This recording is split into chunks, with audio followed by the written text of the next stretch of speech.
presentation of Fox Sports. We are Fox. We are MC. It's just 33 games into the season, but the question has come up several times. Was that the win that gets the Royals hot? Well, that win was last night. A 7-3 win over the Yankees with good starting pitching, important defensive plays, and timely hitting. Was that the win? We'll find out next.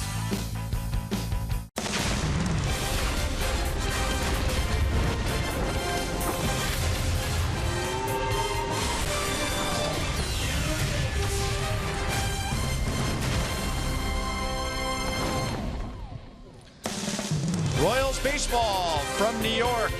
A 7-game road trip comes to an end tonight, and if the Royals can win, they'll split a 4-game series with the Yankees. Royals baseball is presented by Academy Sports and Outdoors. Right stuff, low price, every day. Hi, everyone. Welcome back to the ballpark with Rex Hudler. I'm Ryan Lefevre. The Royals are finally putting an end to a stretch of games, 13 out of 16 away from Kauffman Stadium. It's also coincided with their toughest stretch of the season as far as wins and losses.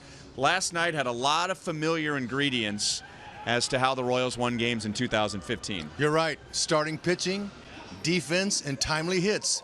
That's the pattern for every manager. We want that every night. But in baseball, especially at this level, it just doesn't happen. But I love the start by Ventura.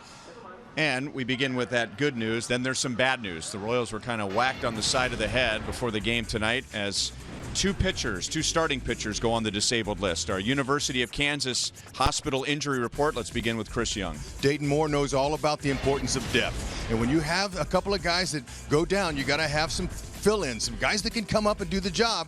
It's too bad for these two young starters here, but look, it's early in the season, and they're going to get back. It's just a matter of time so they can calm down, heal up. In the meantime, hey, who's going to step up and take their place? Scott Alexander, who came up through the Royals system, made his big league debut last year, and Peter Moylan, who has spent a lot of time in the big leagues. He's a right-hander. He'll be making his Royals debut when he appears in his first game. Now, if there's some good news with that, the Royals really believe that both of those disabled list stints for both Young and Medlin could be the minimum of 15 days. Now back to the good news again. Ian Kennedy starts tonight. Just like the baseball season, up and down, peaks and valleys, Ryan. But Ian Kennedy, wow.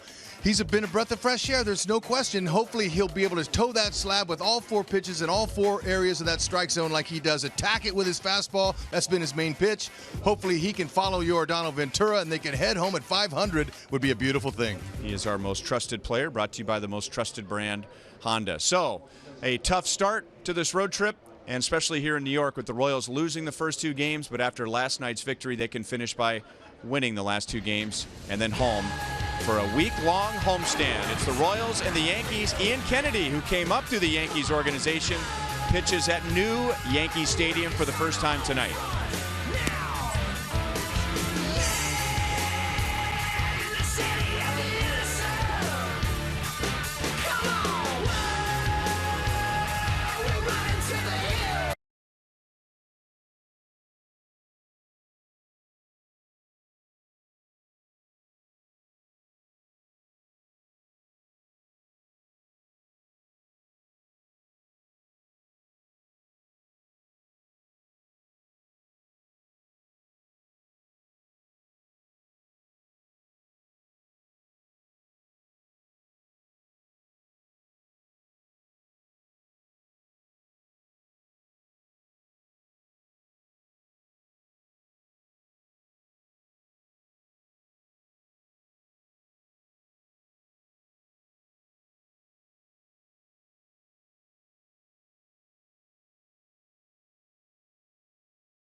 Sports Baseball is brought to you by your local Kansas City area Chevy dealers. Visit for great prices on the all-new 2016 Malibu.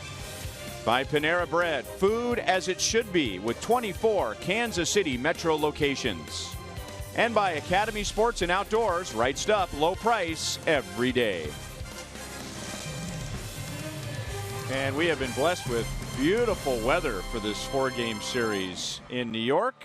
72 at first pitch tonight with a breeze out of the southeast at just 8 miles an hour. And the Royals can wrap up this road trip with a 3-4 record if they can win tonight. Let's take a look at our Kubota power stats.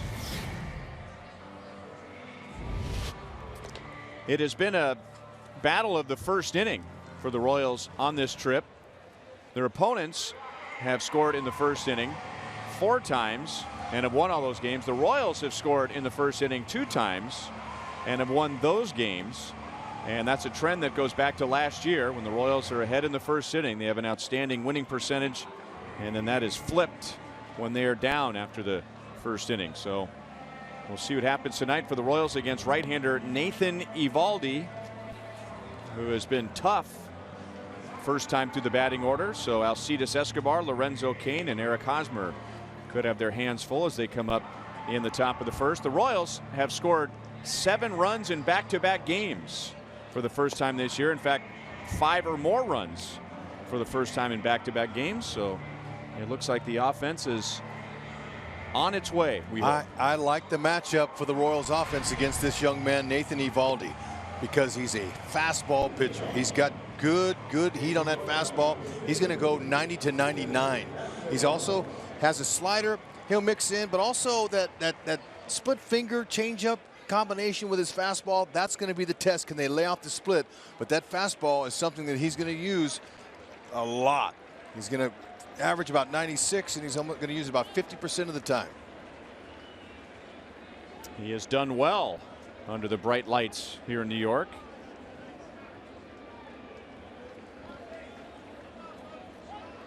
And making just his 2nd career start against the Royals. And he starts Escobar off with a breaking ball. Hud, well, your thoughts? Let me just tell you that he forgot where the comb was when he came out of the shower.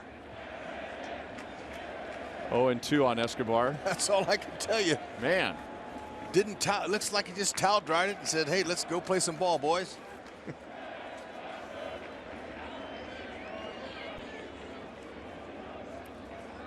Escobar has hit safely in 9 of his last 10 games. Batting average up to 257. And Eovaldi gets him with 3 straight pitches and finished him off with that split change you were just talking about. Yep, and the curveball he threw, 0-0 first pitch. Royals are going to see a lot of that. He likes to throw that curveball first pitch, get me over curve. And by the looks of the depth early, it's probably not something you're going to go up there and try to swing at. Wait for his fastball. Try to pick it out. Stay short to the ball. Let him provide the power. He's got a little bit of Max Scherzer in him with the way he reaches way back before letting it go. Oh, he flung that ball in there. Wow, man, that's an interesting arm slot. 99. 1 ball and 1 strike. He can really bring it. He's among the league leaders with average velocity on his fastball, but it's not an unhittable fastball. And if you've been watching the Royals the past few years, you know that pitchers that rely mostly on their fastball could have a long day against the Royals.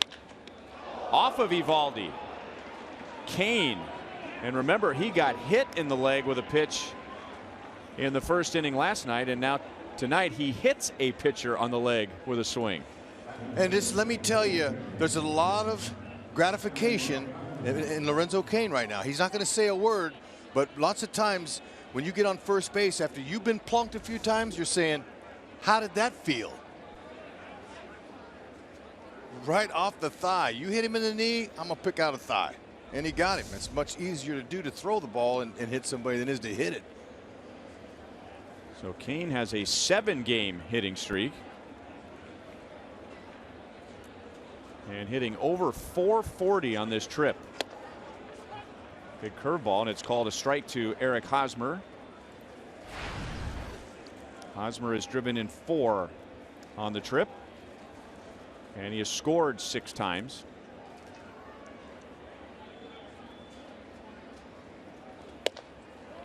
Outside at 99, 1-1.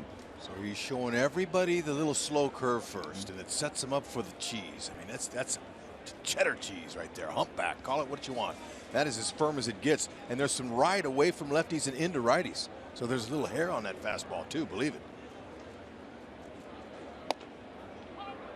And then a little different tilt with that pitch. Slider, 1-2.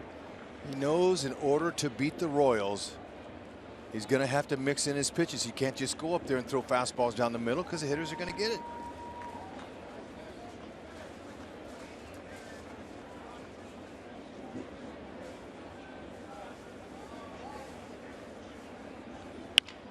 Hosmer out into shallow center field. Kane, he'll go to third, and on Hicks goes first to third on a bloop single to center.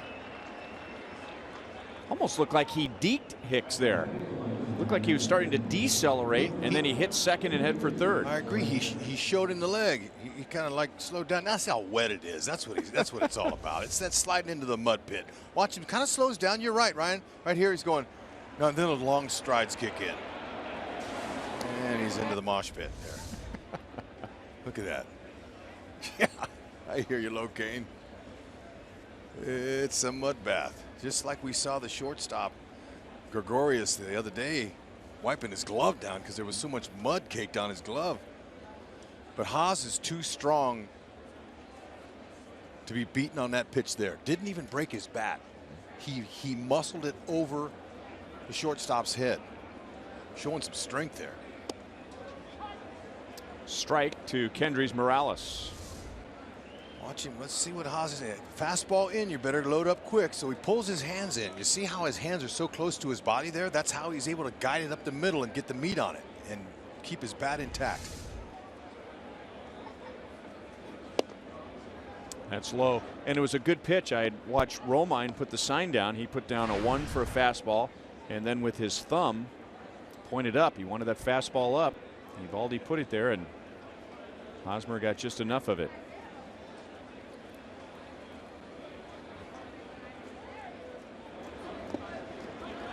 Split change, blocked by Romine. 2 balls and 1 strike. You get him at this point here, just like last night. You want to make him pay. First and third, 1 out.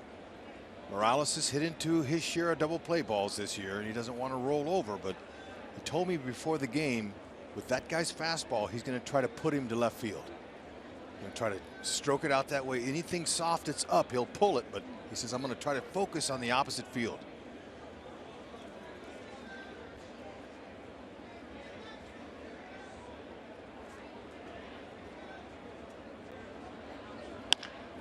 Grounded to the right side. The Yankees get an out at second base, and a double play. Just what the Royals tried to avoid. So they took advantage of Morales' lack of foot speed, and Eovaldi gets out of a first and third, 1 out in the top of the first.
This is the first of 2 trips for the Royals to New York. They'll be back here toward the end of June for a 2-game series with the Mets.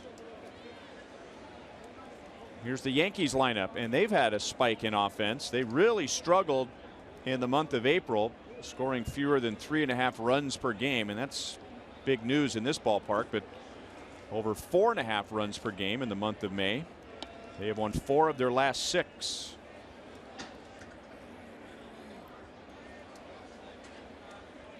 And Ian Kennedy, the former Yankees first-round pick, and his first pitch in this stadium is outside for ball 1. Kennedy's coming off an excellent start Saturday at Cleveland. The Royals really needed a win. They had lost 8 of 10, and Kennedy went 7 scoreless innings, 6 strikeouts, all with his fastball.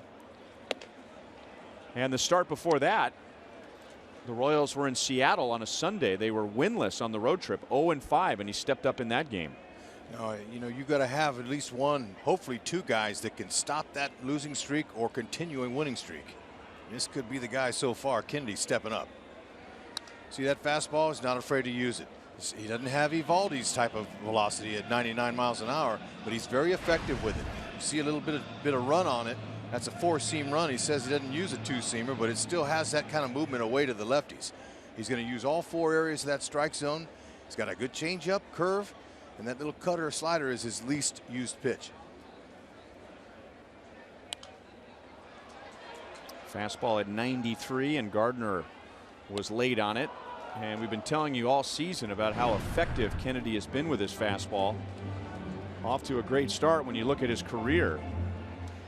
Opponents are hitting 163 against that fastball, 262 in his career before this year. You know what? Whatever he's doing, just keep doing it. And he's pitching with conviction with that fastball is what he's doing. He's attacking the strike zone. Just outside with a breaking ball. Backdoor curve.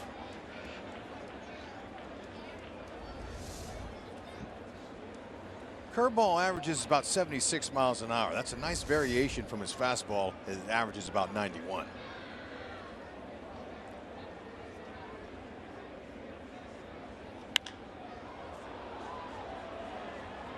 Alex gets to the line. He's running out of room, but he has just enough. Gardner fouls out to left. 1 down in the bottom of the first.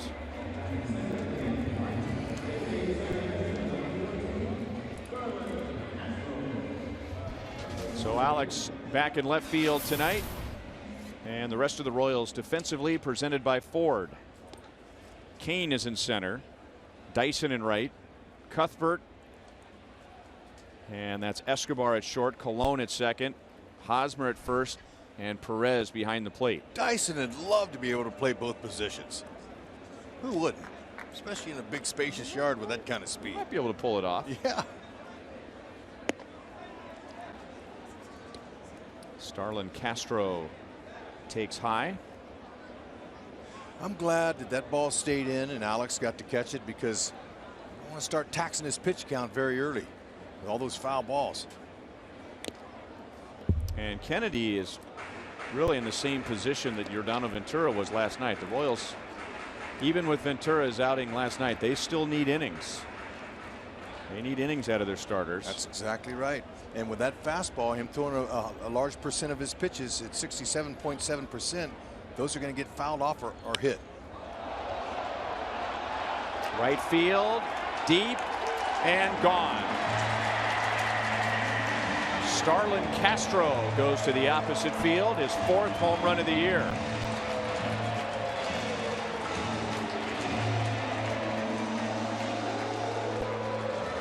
It's Ian Kennedy's 4th home run he's given up, all 4 to right-handed batters.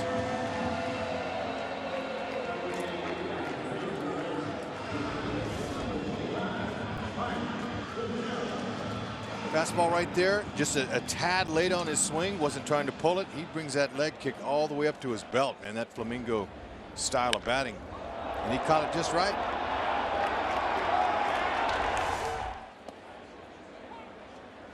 And now Mark Teixeira. Ball has been absolutely flying in this series.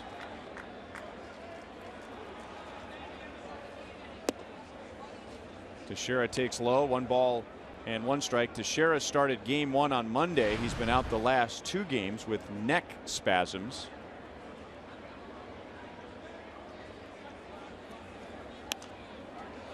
Late on the fastball, and it's 1-2. I'll bet Girardi's happy to have him back in there, at least for his good defense. Last night's game, Ackley had a couple of miscues over there at first base, and sometimes, you know, if you don't catch the ball, they capitalize on it. The Royals do, especially. Teixeira's good. He wears the gold, or he wore the gold. 2 balls and 2 strikes. We were watching batting practice 2 days ago, standing with Monty, and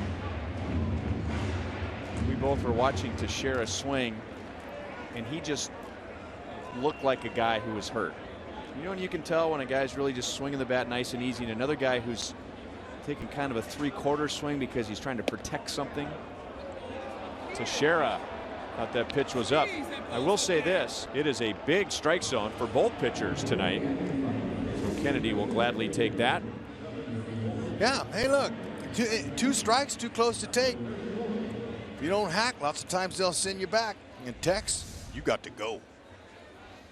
And he, if you notice that at the very end, as that pitch was coming in, he went down. So he tried to make that pitch appear higher than it was. Yeah, that's a veteran move. Watch him how he at the last minute.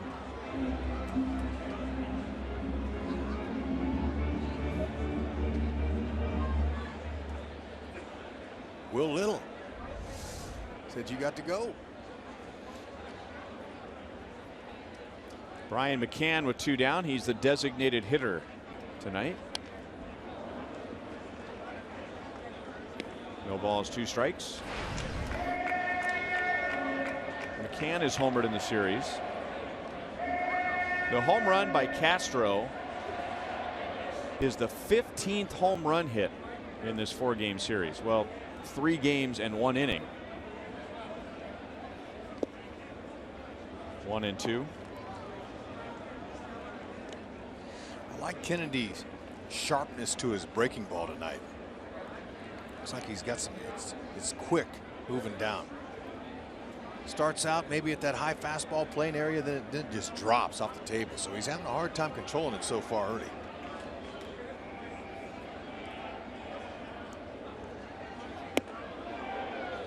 It's all right. 2-2. Beautiful pitch. Got to back him off. Don't let him get too comfortable in there.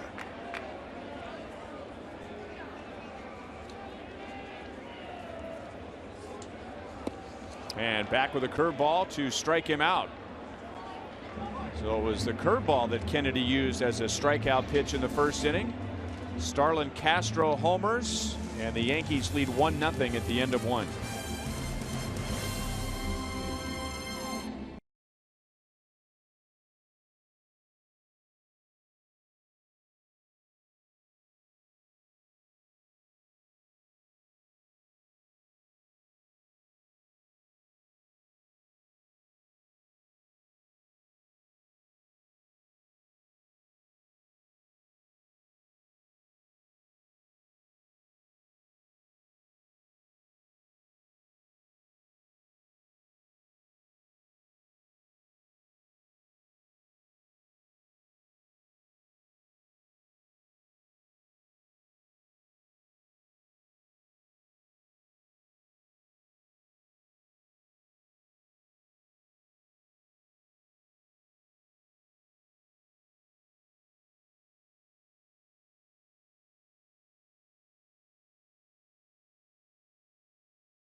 McEnroe, Google him. one of the great left-handed tennis players of all time. Very calm and collected on the tennis court. Avoided confrontation at all costs. You better take your tongue out of your cheek now. Look, that guy, he's a rock star, man. And that's this guy too, Alex Gordon. But McEnroe, in our day, it was so fun to watch him compete, man. He was intense. He still is a little bit, you know, but he's lost some of the edge, but we all do at some point. Glad he's here. And by the way, he can wear his hair any way he wants to. You know, tennis, like golf, was kind of thought of as a country club sport, gentleman's sport, you know, with a certain protocol, decorum, and he was etiquette. And he was kind of the first one that just said, you know, to heck with that, throwing rackets, Except chewing out the judge, and it was new for everybody. It drove the old timers crazy. Mm-hmm.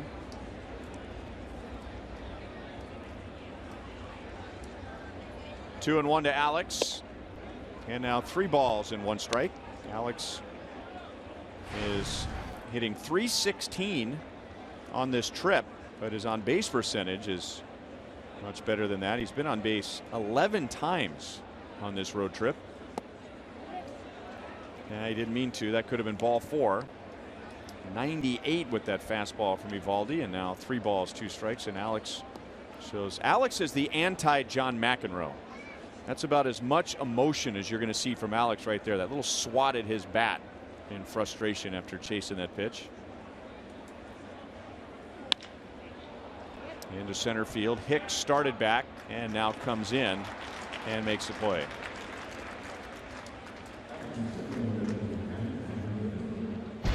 And now the Yankees with the leather tonight. Carlos Beltran plays in the field for the first time. He DH'd the first 3 games. Mark Teixeira back in there at first after missing a couple of games. And Austin Romine is behind the plate. So Brian McCann, the regular catcher, is the designated hitter. 1 down to Salvador Perez. And that fastball at 98 is in for a strike.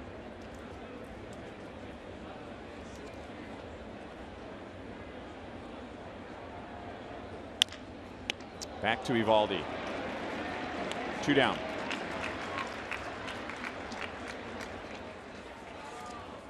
Academy Sports and Outdoors leaderboard, and we're telling you about Nathan Eovaldi's fastball velocity, average fastball velocity. And the Yankees have the top 2 in the major leagues. 4 of the top 5 are from the American League, although Garrett Richards, number 5, is done for the year with Tommy John surgery. Yep, he's hit 95 tonight so far. And another first pitch curve. So this is the first time through. First time through, the word gets back, guys see it. Okay, hey, first pitch curveballs, he's going to be throwing you. That's not exactly a pitch to look to ambush, but if he continues that trend, they'll go up there looking for a hanger.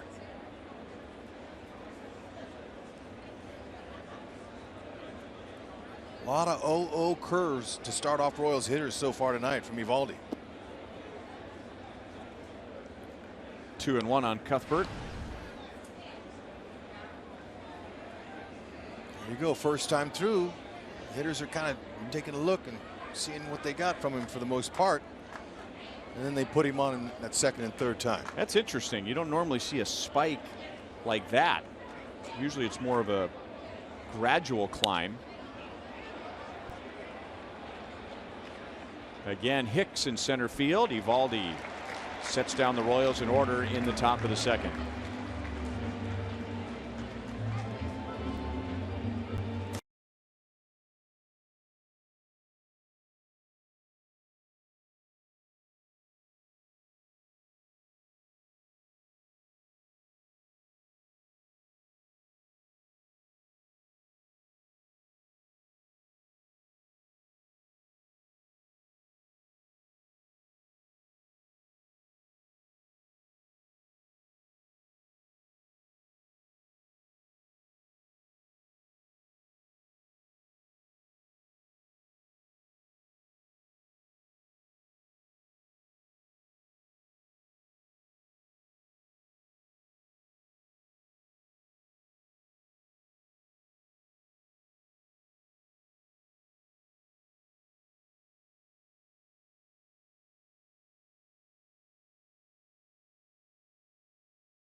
At the new Yankee Stadium that Ian Kennedy has pitched in. He pitched in the old one.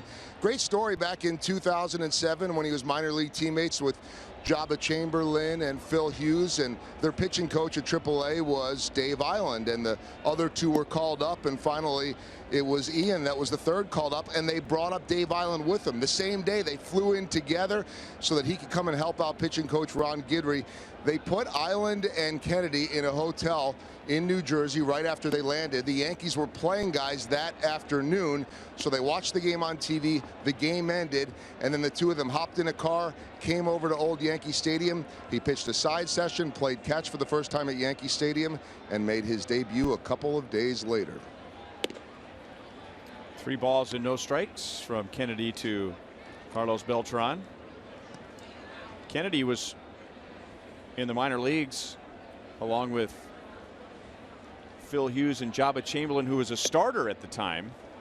There's a 4-pitch walk to Carlos Beltran. Those 3 guys were seen as the future of the Yankees starting rotation, and Kennedy taken in the first round in 2006 out of USC. He made his big league debut in 07, pitched 10 games in 08, 1 game in 09, and then was traded away. So he only pitched 14 games with the Yankees before he was traded to the Arizona Diamondbacks. So they didn't get a very long look at him.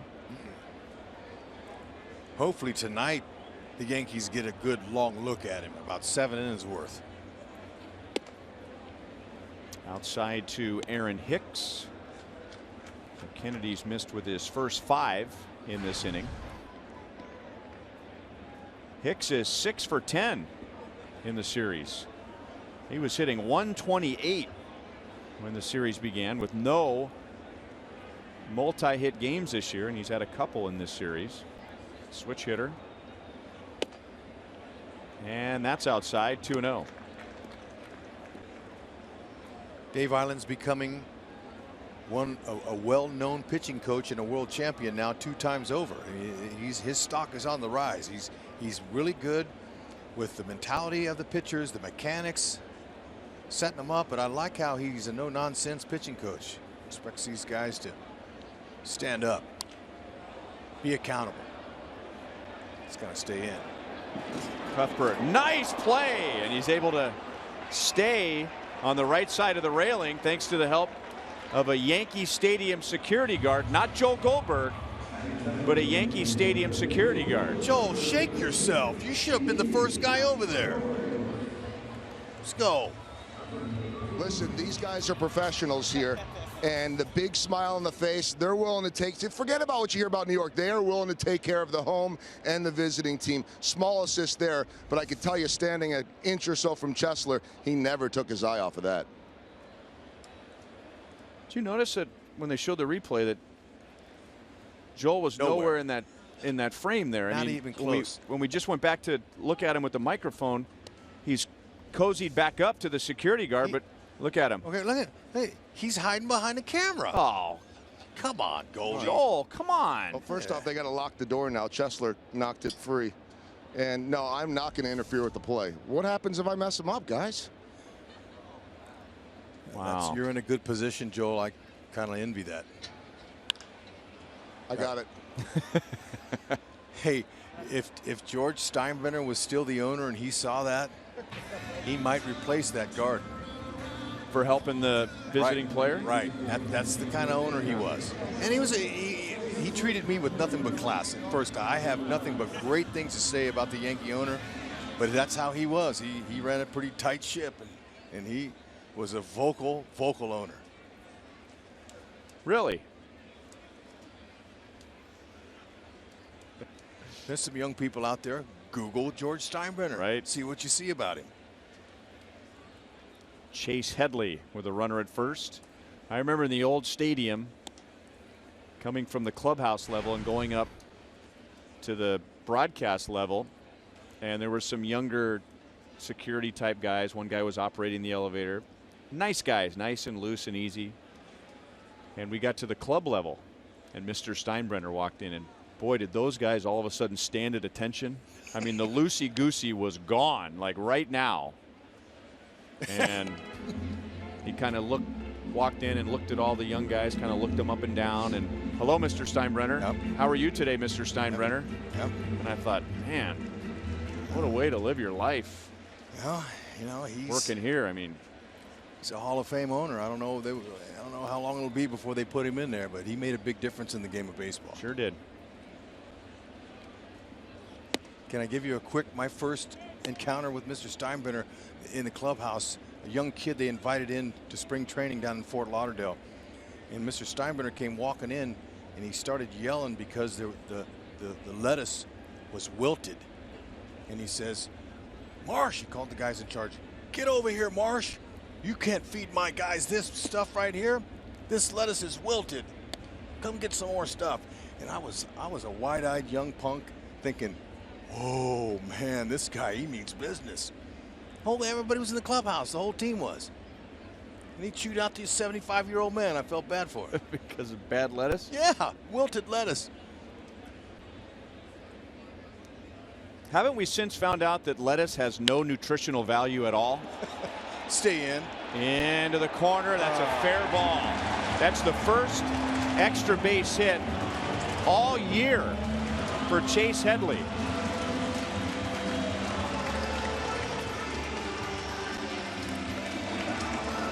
Former teammate of Ian Kennedy's in San Diego, and the Yankees have a 3-0 lead in the second inning. And now 16 home runs have been hit in this series. Well, he caught it just right. He was behind it, but he's able to get up underneath it. And we talk about the right field porch.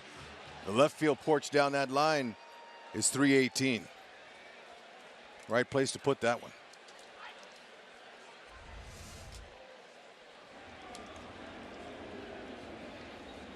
Austin Romine takes a slider for a strike. It's also the first extra base hit for any Yankee third baseman all year.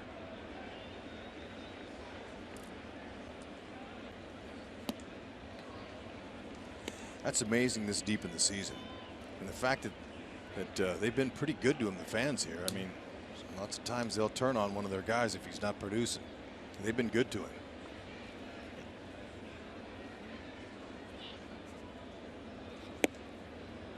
One and two on Romine. We will see Austin Romine's brother often when the Royals play the Tigers. Andrew Romine is the Tigers' backup infielder. 2 balls and 2 strikes. And of course, their father played parts of 7 years in the big leagues with the Red Sox, Kevin Romine. Yeah, I played against him. He's a good hitter. He had some power, had some pop. Good outfielder.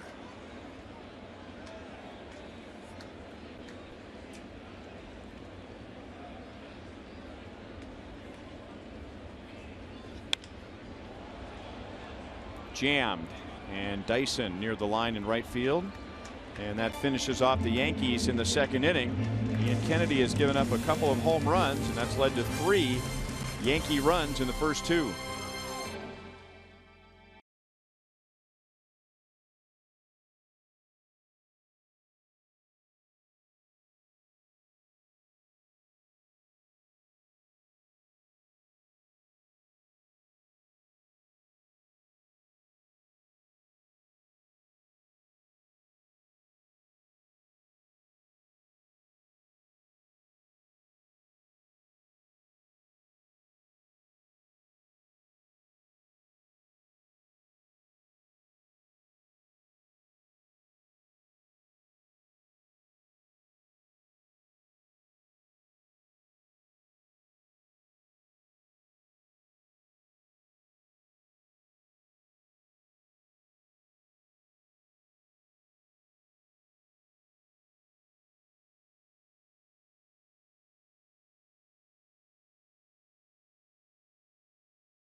the year. Comes in his 29th game. It's a 2-run home run to give the Yankees a 3-0 lead. Our sprint trivia question for tonight: who are the 4 skippers to manage both the Yankees and the Mets?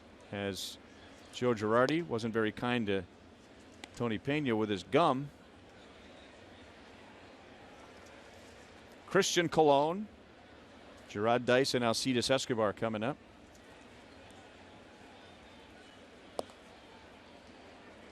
Casey Stengel. Yogi Berra.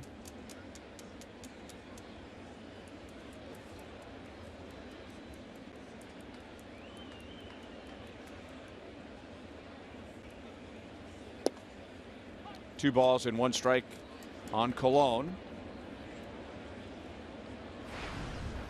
who is as good as any Royal leading off an inning. .500 on base percentage this year, .440 on base percentage last year leading off an inning. Well, that's what they need. To the right side, Castro off of his glove, and then his glove ended up in his throwing hand. That'll be a base hit, so Colon does it again. On base to open the inning. That was nice. He stayed inside the ball and tried to shoot that hole there. And as a second baseman, when you're going for a play like that, you know if it gets close to the lip between the dirt and the grass that you could get a bad hop. See if it hit it. Just in front of it. Overplayed it. Joe Torre. There you go. There's 3.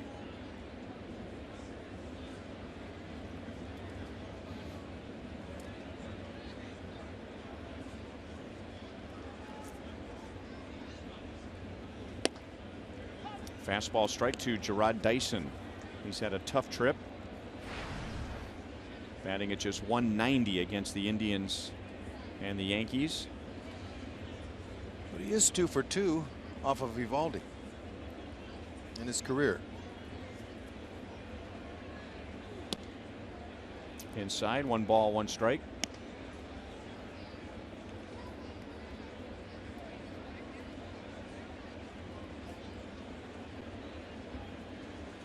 Headley, the third baseman's in on the grass. You just flip that bat, stay on top of it, and shoot it right by him.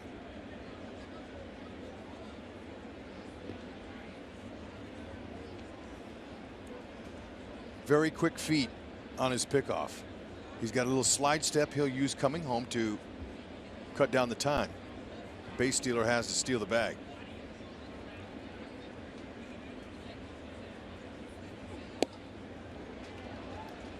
One and 2.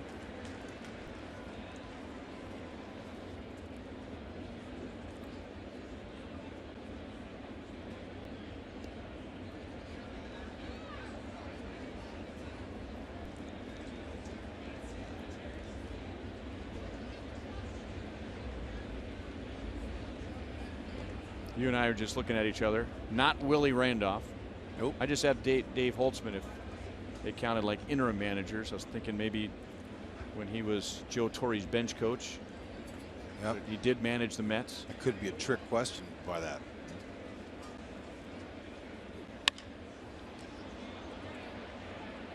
Right to Gardner in left field. One down with Colon at first. Had the right idea.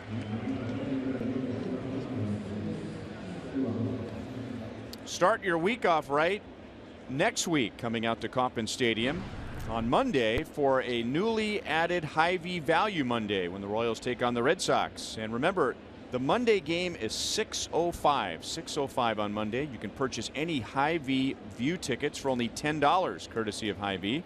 Visit Royals.com, 1-800-6-ROYALS, or visit your local Hy-Vee store.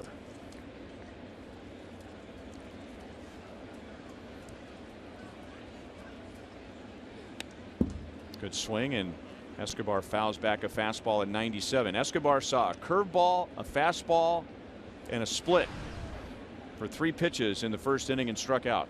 But I like how he was on that fastball there. Fouled it straight back.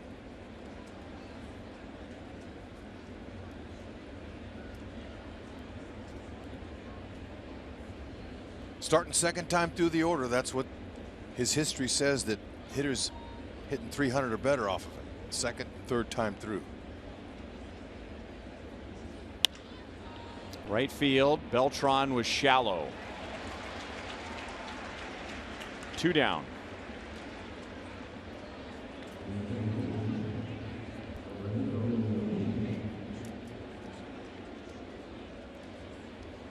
And now Lorenzo Cain, he hit Eovaldi on the leg for an infield single in the first inning.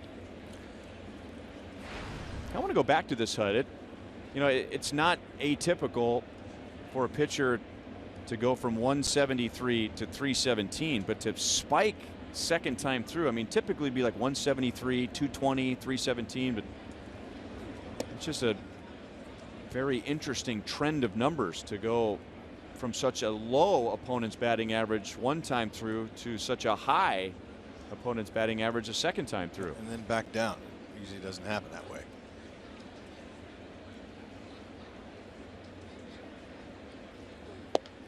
To me, doesn't matter when you get him. You just got to get him. That first inning when they had first and third, Morales hit into a double play. That kind of took a little life out of him right away. But I like the swings they're putting on him. Putting the ball in play, and they'll fall. 2-0. Now you're sitting dead red here. With that kind of fastball, if he throws anything else, tells me he's respecting Lorenzo Cain.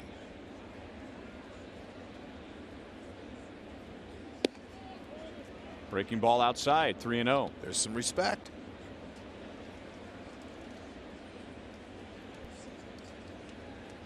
They know who's hot.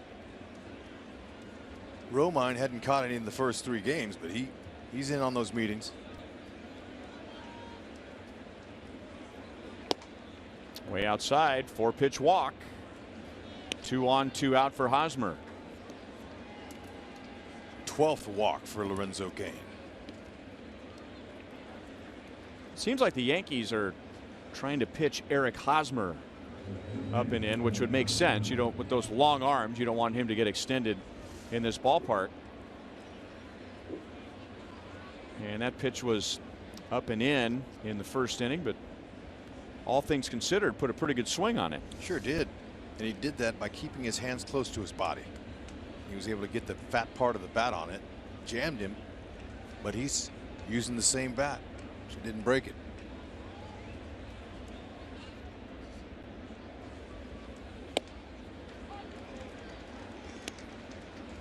Colon is at second base. He opened the inning with an infield single. Cain is at first. Haas is using the same bat. Had the pink wrapping around the handles there. Lizard grip. That's right.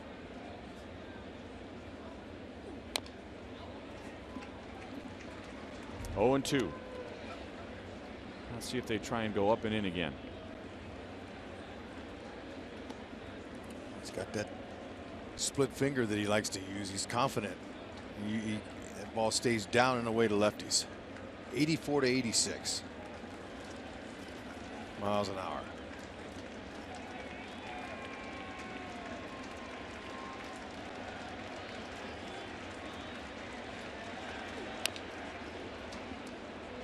Still 0-2.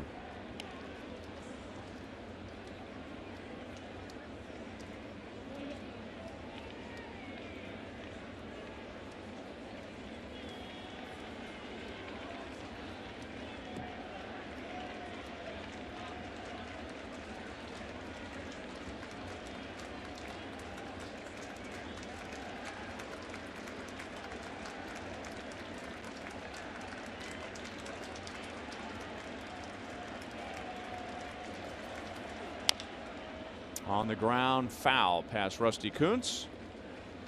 And we'll do it again. With a base hit, Eric Hosmer's streak continues.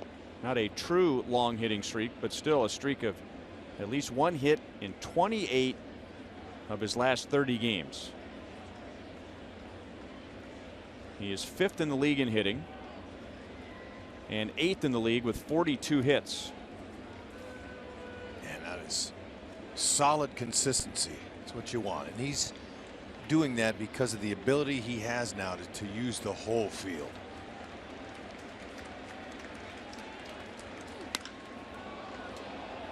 Still 0-2.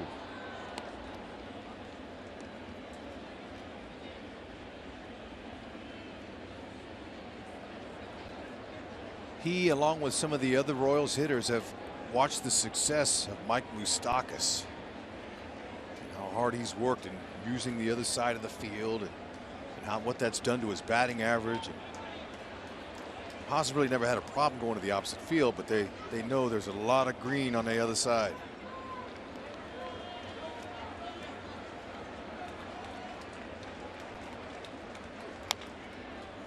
Giving him a battle. He has fouled off 5 in a row. There's your consistency. 320 in April, 351 in May. Off to a faster start with home runs and RBIs this month. And he told you the other day that he's trying to shorten up a little bit with 2 strikes to cut down on some strikeouts. He likes to just turn that front toe. He just likes to get up on it with his front toe and just put the ball in play. 1-2. I was wondering when he was going to throw the waste pitch to Haas. When you have a guy that's fouled off that many in a row and you got him 0-2, you got to throw something, a waste pitch.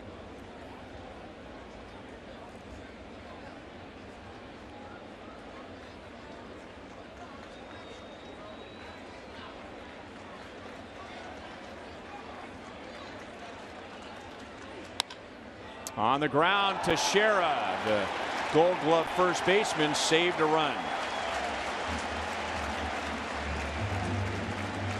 So the Royals strand Colon and Kane in a scoreless 3rd inning. That's a great play there. Look at that.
There's a Lee Summit Mazda game break, and let's take you back to 2007.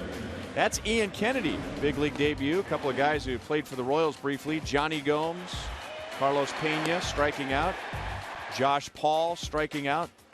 7 innings for his first big league victory. A young Ian Kennedy and a grizzled veteran Ian Kennedy. Yeah, nice shot. I like it. You could tell when he was coming off the mound after his rookie start, the deep breathing, he was like, whew. Right. Yeah, the nerves. He was involved in a trade in 2009 that involved some big names. Gardner flies out to Alex Gordon a second time. Now, they weren't big names at the time. A lot of these were either players in the minor leagues or guys who had just gotten to the big leagues. But how about this trade? It was a 3-team trade. It was the Yankees, the Diamondbacks, and the Tigers. Edwin Jackson, Curtis Granderson, Max Scherzer, Daniel Schlereth, Phil Koch, and Austin Jackson, along with Ian Kennedy. And none of those, maybe Granderson, were established major league players. Arizona Diamondbacks gave up on Max Scherzer very quickly. They didn't think he could be a starter. They thought his mechanics were out of whack and he was too maximum effort to ever be a starter, that he'd probably be a reliever. And so the Tigers said, fine, we'll take him. Yeah, he's going to break down. We don't like his mechanics. It's an injury waiting to happen. And as far as I know, I don't believe Scherzer's had any injuries, has he? He hadn't had Tommy John. Nothing significant. Right. Austin Jackson at that time was a minor leaguer. Phil Koch had just come up to the big leagues. 1-1 to Castro. Broke his bat. Castro had an opposite field home run his first time up. Kennedy gets him this time around. And there are 2 away. Yeah, I want to get rid of that bat. Been quite a few broken bats in this series too, with all the hard throwers that's going on, you know, and they get inside in your kitchen, man. We've been seeing some bats splinter here in this series. Could some of it be hitters getting a little long in this ballpark? The short dimensions? Thinking so, but I hope Kennedy keeps doing that all night right there. That's beautiful. 3 up, 3 down. He gets Gardner, Castro, and Teixeira on 6 pitches.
Lead off the top of the 4th inning. Here's our greater coverage of baseball, brought to you by T-Mobile. And we go back to Max Scherzer's 20 strikeout game last night against his former team, the Tigers. He had a chance at 21, but James McCann grounded out. So putting it into perspective, there have been 295 no-hitters, 16 4-home run games in Major League history, but only 5 times as a pitcher struck out 20. McCann, by the way, had struck out in his first 3 at-bats against Scherzer. So you figured, you know, it was lined up perfectly for him to establish the Major League record, but McCann grounded out to third base to end the game. It's amazing, and I love the job they did with him on their interview with him. They asked him, would you rather throw a no-hitter or throw a game and punch out 20? He thought about it for a second, and he goes, 20 strikeouts. Into left field, and Gardner will make the play. Evaldi's 2 biggest outs tonight were against Morales in the first inning. The Royals threatened right away. They had runners at first and third with one out, and Eovaldi got Morales to ground out 4-6-3. And now Alex Gordon, he flied to center in the second inning. You know, in his last time up, we were showing John McEnroe, and you mentioned about Alex being the complete opposite as far as energies, emotions, controlling himself. That's the perfect baseball demeanor, what Alex Gordon has for this sport. The calmer, the better. Don't get too high, don't get too low. Just try to stay right there. Stay even keeled. Don't let things bother you. Internally, he's a huge competitor, but he's able to keep it in. I had to run around the ballpark 3 or 4 times just to calm down before I could get up there. I wish I had his demeanor. Another player that played like him, Garrett Anderson. Another guy. Very, very even keel. Never got excited and never showed any anger.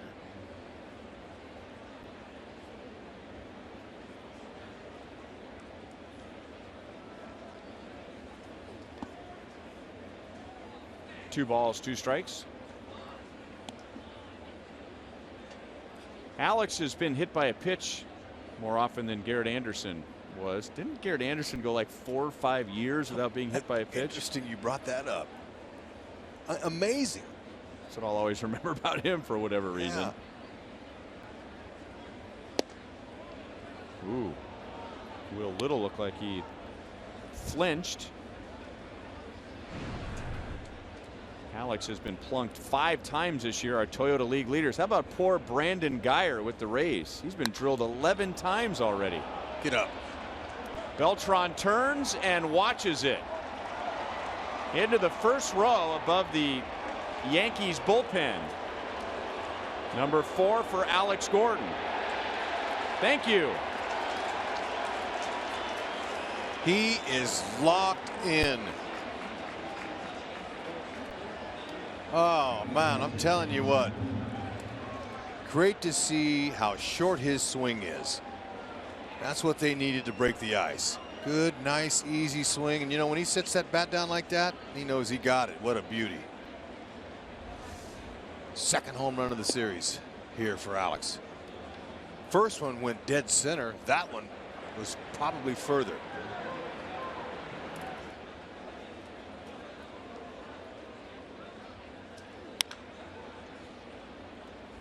Oh, and 2 on Salvi. Look at Beltran. He just took a couple steps and said, "Huh, I'm gonna touch them all." Yeah, there's no reason to challenge those old knees on a ball hit like that. And he has plenty of experience seeing balls off the bat like that. 1 and 2 on Salvi. He grounded back to Eovaldi in the second inning. So now we've seen 17 home runs in this series.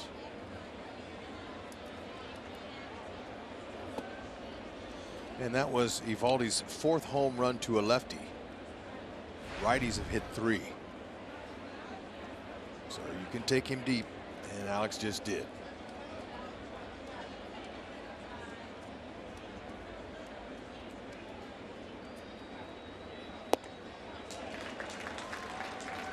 Strikeout number 2 for Eovaldi. 2 down in the 4th inning. A reminder, as you enjoy a cold one, look forward to Miller Time later in tonight's game, brought to you by Miller Lite. Chesler Cuthbert with 2 down.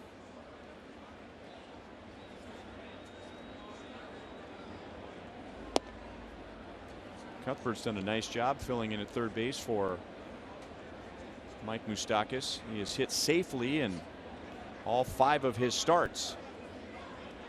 Trying to stretch that to 6 tonight. He was leading the entire Pacific Coast League with 28 driven in when he was called up. He's like a kid in the candy store. Chesler smiles, happy. Eyes are wide open. Keeps his mouth quiet and just listens and watches. Well, he's hit in his 6 starts this year. And Hicks lets it roll to the wall, and Cuthbert will stop at second base with a 2-out double.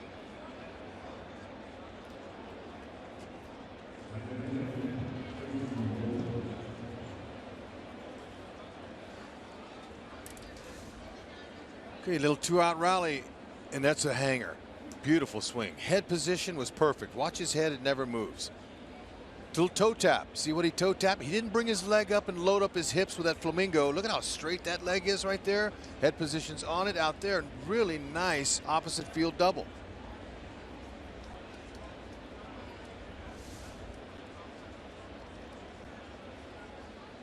Good balance. See if they can get a little 2-out rally going here. Fastball with some late movement. Cologne, and it's been a specialty of his the past 2 years, getting on base to lead off an inning. Had an infield single leading off the third, and now his job is to drive in Cuthbert with 2 down. 1 ball and 1 strike.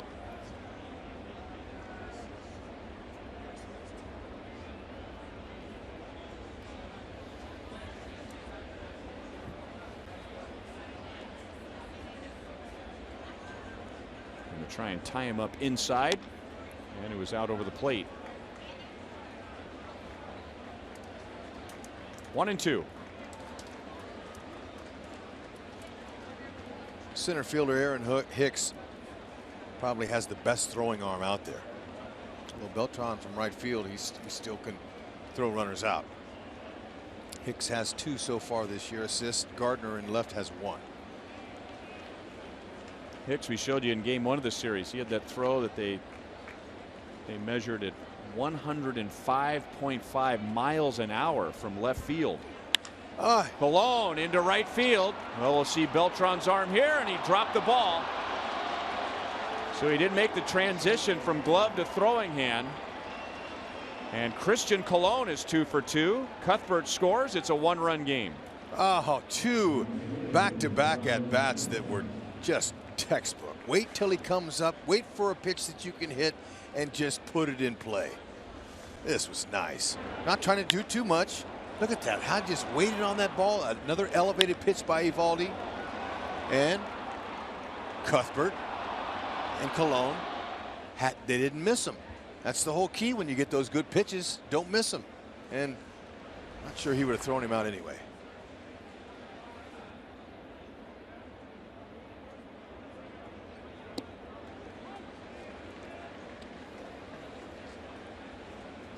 Strike 1 to Dyson. He flied out to left field in the 3rd inning.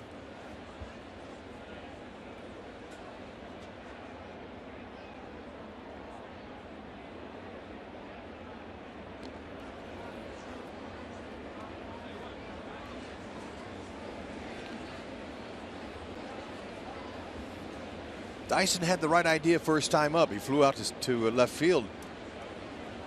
But take a page from Cologne. 0-2 to Dyson. Just keep the line moving.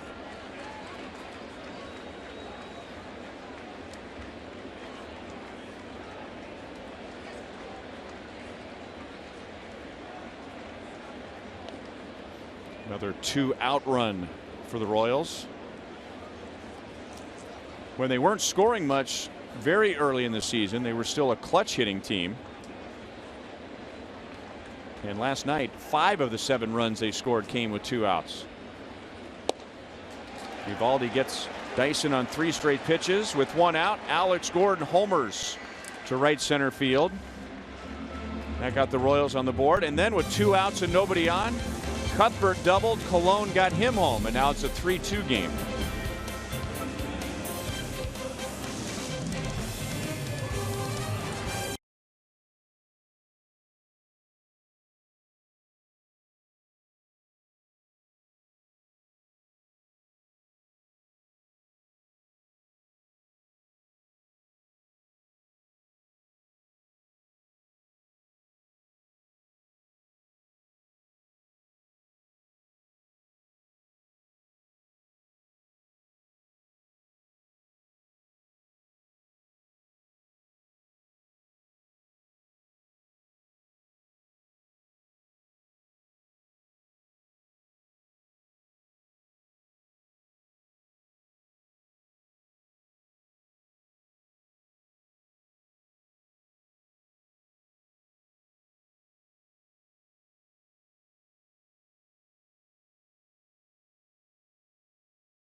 5 runs have been scored, 4 on home runs. 17 home runs have been hit in this 4-game series between the Royals and the Yankees. Alex Gordon just homered with 1 out in the top of the 4th inning.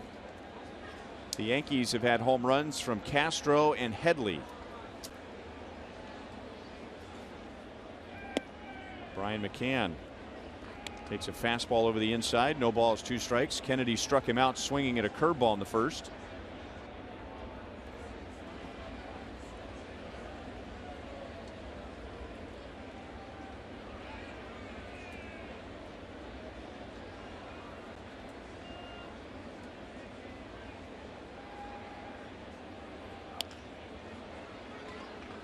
Still 0-2.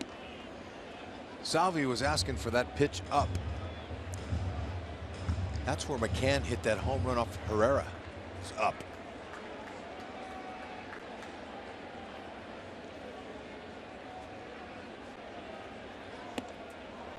Fastball by him at 93. Snuck it by him. And 3 strikeouts for Ian Kennedy. 1 down. Let's go to Joel. Well, Hud always says you remember your first hit, your first homer. That's what Carlos Beltran told me today.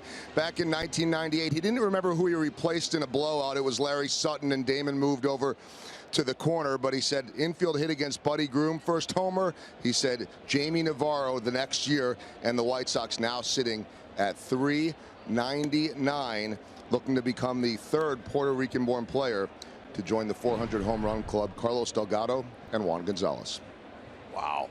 Hope he gets it tomorrow night against the White Sox. That's right. I hope he hits a whole bucket full of home runs against the White Sox.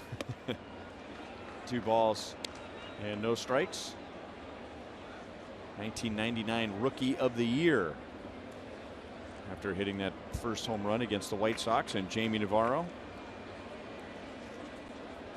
he has 2 in his career against Ian Kennedy. 3 balls and no strikes. Been a little bit off of his command, and he's not going to get that pitch if he's been off. And he's not getting ahead of a lot of hitters. He's got good movement on his pitches. Just a little bit too fine. Yeah, that was a strike.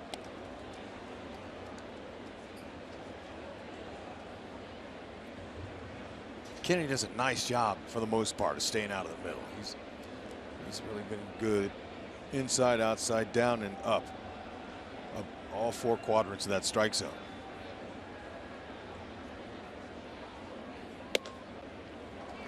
On with a walk. Kennedy's 2nd. A lot coming up this weekend with the Braves in town, including our first bobblehead of the year. First 20,000 fans on Saturday receive a Ned Yost bobblehead presented by Commerce Bank. All of the 5 bobbleheads commemorate the 2015 World Series championship run and showcase special moments from the postseason. And Saturday is the first Ned Yost bobblehead. Aaron Hicks with 1 on, 1 out. Breaking ball for a strike. Hicks fouled out to Cuthbert in the 2nd inning. Chesler went to the railing of the side wall and almost fell into the camera bay making the play.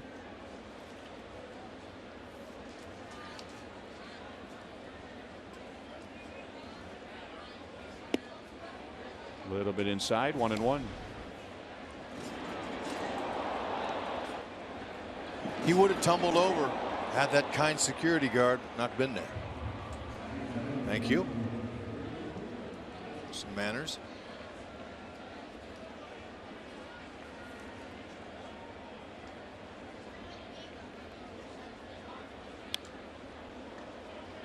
One and 2 on Hicks. Trying to get his career going with the Yankees. We saw him quite a bit with Minnesota, their 1st-round pick in 2008. He got the starting center field job in 2013 and then proceeded to go 10 for 85. He has been on the disabled list 5 times since 2013. Colon Flips to Escobar. Quick turn, not in time. Hicks has very good speed, so he beats the double play. The Royals get the second out. See that little backhand flip there by Colon? That's a real quick, efficient way to get the ball to the shortstop, especially when you're moving in. He's moving in, and his momentum's going towards shortstop. Follows the ball nicely. That's a good, straight, clean feed. Hicks just beat it out.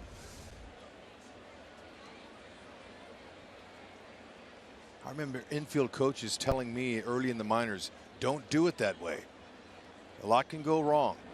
And then as I evolved and became a major leaguer, I learned that if you keep your elbow up above the ball and you shuffle it, it'll stay straighter. If your elbow's down and your wrist and the ball's up, you're going to flip it out there, and there's no control of where it's going to go. So they wanted you to do a little pivot? Yeah, they just wanted you to be routine and pivot and give them a good little feed there. Sometimes that takes too long. Here's Didi Gregorius. And the key is with the elbow above the ball is to follow it. Follow it once you feed it. See how his elbow is above the ball. He flings it out there to Escobar, but he followed it. And if you follow your feed, it stays truer and straighter. And you can't bend your wrist too, right? You got to keep your wrist rigid, right? Keep it stiff. Yep.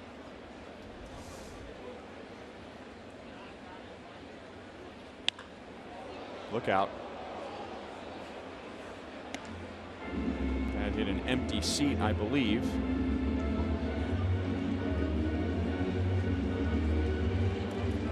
Like that little girl who got a kiss from her dad was frightened. I don't think she was hit by that foul ball.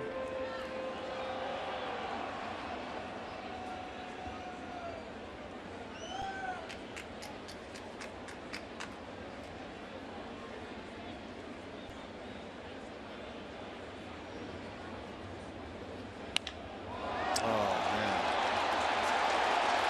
18 home runs in this series. So the Royals just got 2 in the top of the 4th inning. The Yankees get those runs right back. 3rd home run for Didi Gregorius. That guy caught Castro's home run. And the Yankees lead 5-2. Oh, that's the guy who wrote the book on catching home run balls, right? I don't know, buddy. Better go buy a lottery ticket. That ball was up. Kennedy knew it right away. It's just one that's sitting right there, and anything soft to left-handed hitters, they're going to try to pull it out.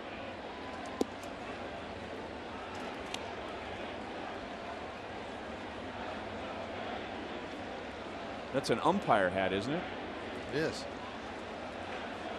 Guy's hot. He's got 2 of them. I think we had him on a pregame show, or maybe in the middle of the game several years ago. I think that's a fellow. He actually wrote a book on how to be in the right place at the right time during batting practice and during the game to get souvenir balls. Well, look at his glove. It's legit. Yeah, it's a good glove. That's going to stay in. Kane makes a play. So the Yankees have 5 runs on just 3 hits against Kennedy.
on the 2-run home run hit by Didi Gregorius.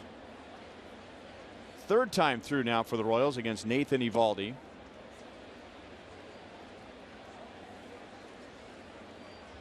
He allowed a home run to Alex Gordon in the 4th, and then a double to Cheslor Cuthbert, followed by a single to Christian Colon in a Royals 2-run top of the 4th inning. And a fastball is in for a strike, 1-1.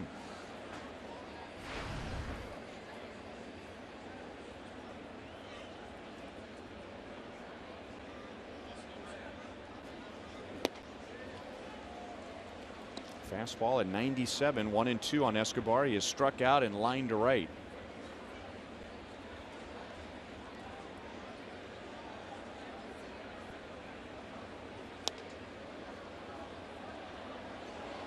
Hey, it's a pretty nice catch. All right, we looked it up. That is Zach Hampel. And I remember Frank White and I did a game in right field, and he joined us. He was plugging his book, which is titled simply How to Snag Major League Baseballs. Really? Beltran sprinting toward the line, and he'll make the play. And when we were looking it up, we were reminded that he got in the middle of a controversy when Alex Rodriguez got his 3,000th hit. It was a home run. He caught it and refused to give it back to him, and had some spicy things to say about A-Rod. Well, there you go. That's a nice gesture. Oh, that was really good. The thing I'll remember about having Zach on with us, I thought it was an interesting story, because I mean, he's gotten thousands and thousands of balls, but he was teaching Frank White how to catch foul balls. Seriously. I thought that was kind of interesting, and Frank, to his credit, played along with it. Wow. How many goals did Frank win? 8. Wow. Did that young man know who he was talking to? I think kinda. Wow. But he was more into his ability to catch foul balls and home runs. No swing. Ted Barrett is the first base umpire, and I remember just getting a little chuckle out of that. You know, I would too. And good for Frank to take it. I remember when the interview was over. There's a ground ball to Castro, and he'll throw out Kane. I remember when the interview was over, and Frank looked at me and said, "Oh, that was really interesting." And I went, "No, it's not. I mean, maybe to me and everybody else, but come on, that's not interesting to you." There he is, right place at the right time. Give him credit. Now he runs right to his bag. Yeah. Anyway. Good memory. There you go.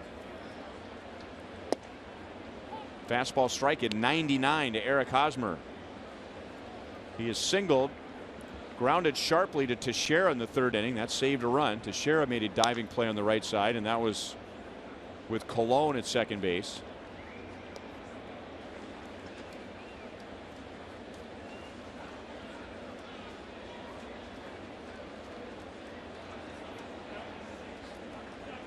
Now I'm thinking of a Rex Hudlerism.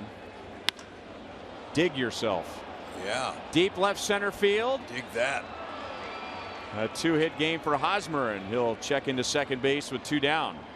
Last inning with 2 down, Cuthbert doubled, and the Royals turned that into a run, and now Hosmer has a 2-out double in the 5th. 7th double on the season, right out over the middle of the plate. Great inside out swing. Nobody was catching that. Gardner, he already pulled up, and no chance. See if they can get a little 2-out lightning going again. And they've got the right man at the plate, because Kendrys Morales had a chance to drive in a run if he made 1 out in the 1st inning. But unfortunately, he made 2 outs, 1st and 3rd. 1 down, and grounded into a 4-6-3 double play. And he's also flied to left, so a chance to make up for that here with Hosmer at 2nd and 2 down. Outside, 1 ball, 1 strike.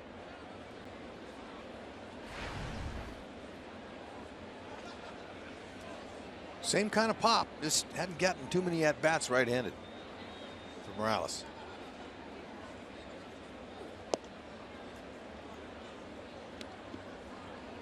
And now 2-1 on Morales.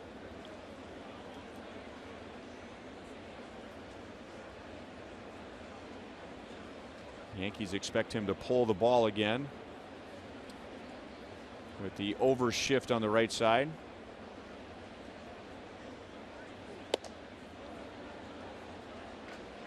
Three and 1. Don't forget to vote for the Royals Player of the Month at one of the 7 Rally House locations in the KC metro area. All participants will be entered to win a majestic prize pack.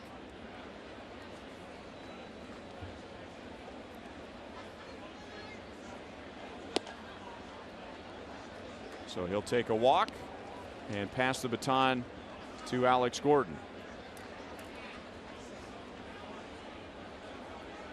Second walk allowed by Eovaldi. Larry Rothschild goes out to chat with Eovaldi before he pitches to Alex Gordon, which isn't a bad idea because Alex took Eovaldi deep with 1 out last inning.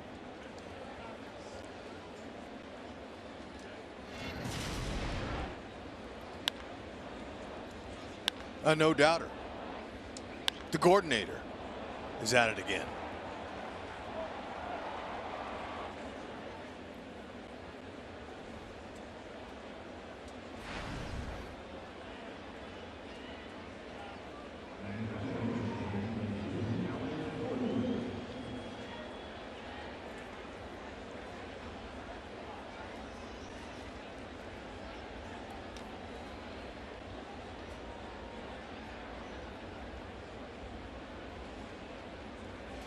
Look at that pitch count. 91. That's why there's some guys stirring in their bullpen. Now they don't have anybody up yet, but ooh, big loopy curveball in for strike 1. Ooh.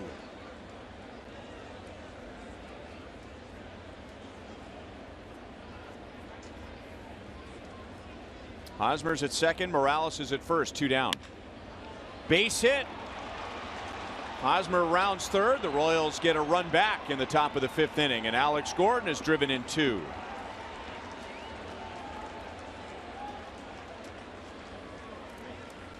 They played Alex Gordon into that shift on the right side and left shortstop wide open.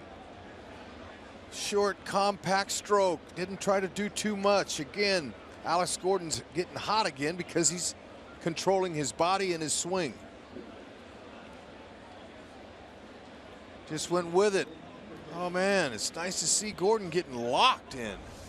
And it all started with that little check swing hitting the hole that started that rally and that walk-off back at the K. Against Washington on, yep.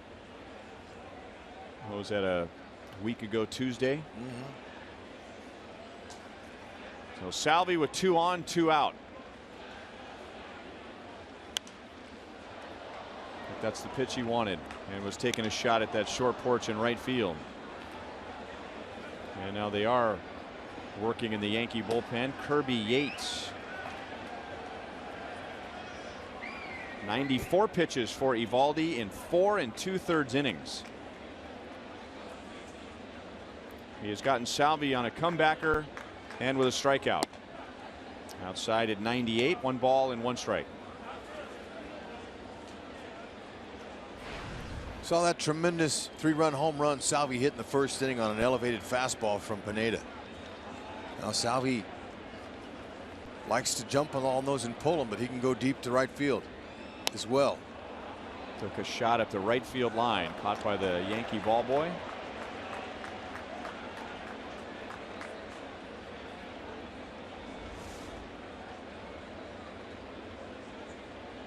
Right idea. He was trying to pull that pitch lately. Right. And so he shortened up and just tried to dump it out there. And that's what you want to do. Same situation here. 1 and 2 count. Keep the line moving with some base hits.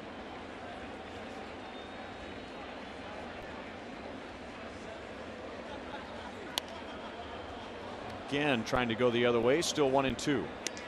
So you can tell by his approach that he's just trying to find a hole out there. And that's what hitters do when you're down in the count. 1-2, 0-2. You're not going to try to muscle up and power one out of here because you overswing and he strikes you out.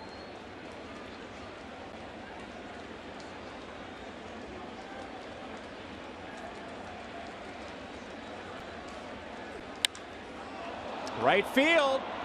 Beltran to the track. He's got it up against the wall. He had the right idea. Just didn't quite get enough of it. Previous 2 swings was to right field, and he knew he could do it. Royals get 1. It's a 2-run game.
We've had great weather all 4 days.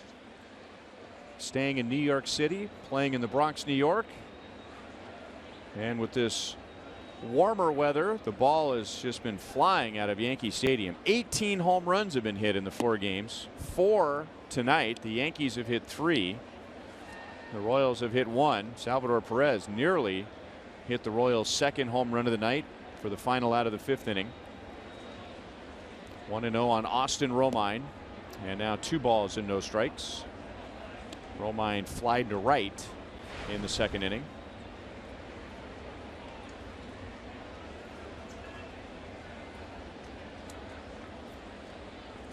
Castro, Headley, and Gregorius have homered for the Yankees.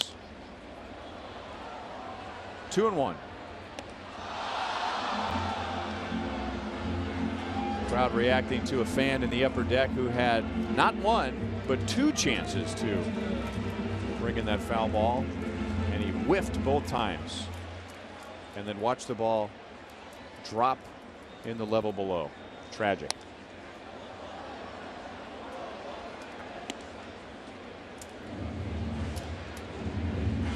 Two and two.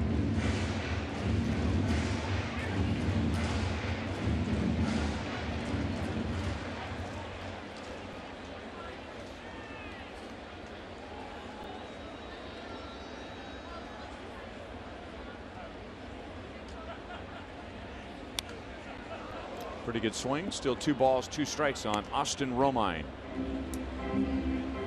How about the Romine family? They've got to be busy watching their boys playing, huh? Nighttime, they probably sit down, see which kid's in what time zone and who we watching. And wouldn't you love to be the home plate umpire when Austin is catching and Andrew comes to the plate as a hitter? And listen in on some of those conversations. Yeah. You're a proud family there.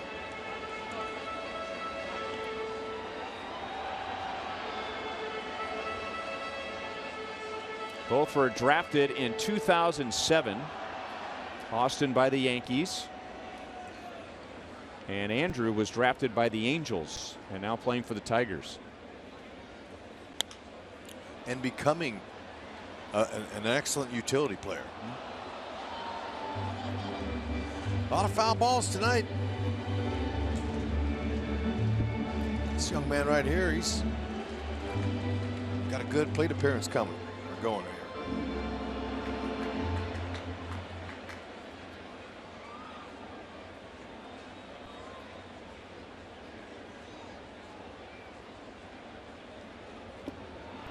Off speed, down and away. So Kennedy wins the long battle. That is his 4th strikeout. Good spot with a changeup. All right, let's try and answer our trivia question, Hud. All right, I think we're close. We're missing one. Sprint trivia question. 4 skippers to manage both the Yankees and the Mets. We have Casey Stengel, Yogi Berra, Joe Torre. How about an era? The 1980s.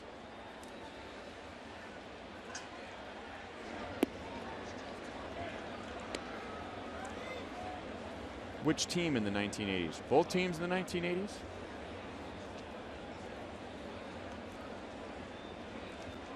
I'm drawing a blank on this one here. See if you go backward.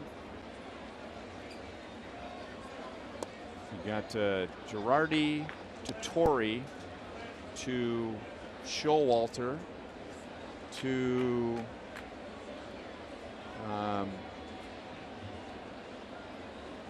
Stick. Gene Michaels? Didn't he manage him for a short period of time? Line to right.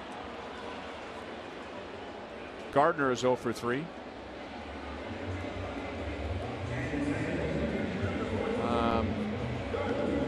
The clue is he was a big guy and you didn't want to make him mad. That comes from Joe Vencius. That's not Frank Howard.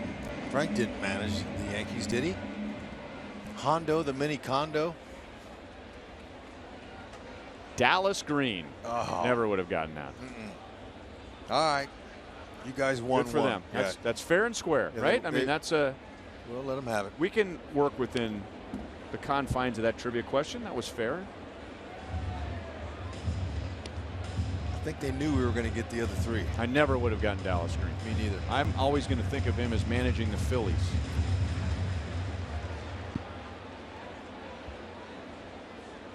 Starlin Castro homered to the opposite field against Kennedy in the 1st inning. Slider for a strike and it's 0-2, and then Kennedy came back and made a good pitch on Castro and shattered his bat and got a ground ball to second base. Kennedy had only allowed 3 home runs in his first 6 starts and then allowed 3 home runs in the first 4 innings tonight. That'll be routine to center field. Kane makes the play on Castro and the Yankees are down in order in the bottom of the 5th. Pitching change for New York. 6th inning, Royals are down by 2.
World Series trying to take the whole thing.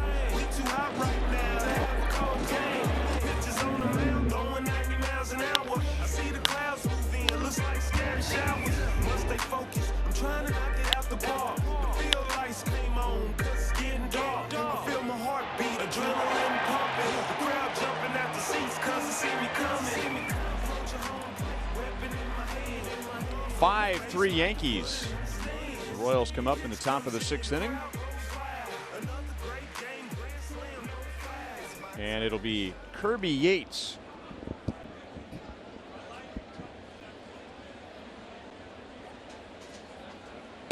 You're just talking about the Romine brothers. Kirby Yates, a Chevy call to the bullpen. Kirby Yates had an older brother who pitched in the big leagues, Tyler Yates. Tyler was 6'4". Kirby is 5'10". Chesler Cuthbert got underneath it. Gardner and Hicks, and it's Gardner for the out. Chesler is 1 for 3.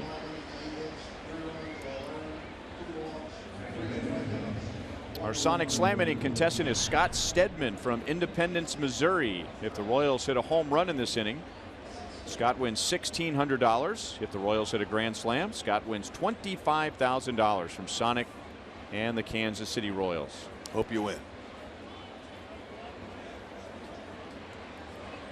Good night so far for Christian Colon, who, by the way, is starting for the 5th time on this 7-game road trip. He has started 1 game at third and 4 games at second base.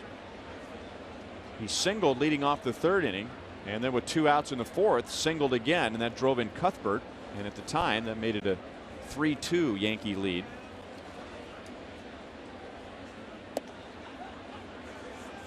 One ball and 1 strike.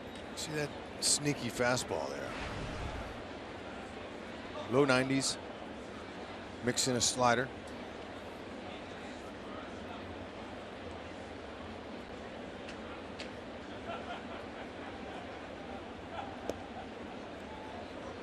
And a curve.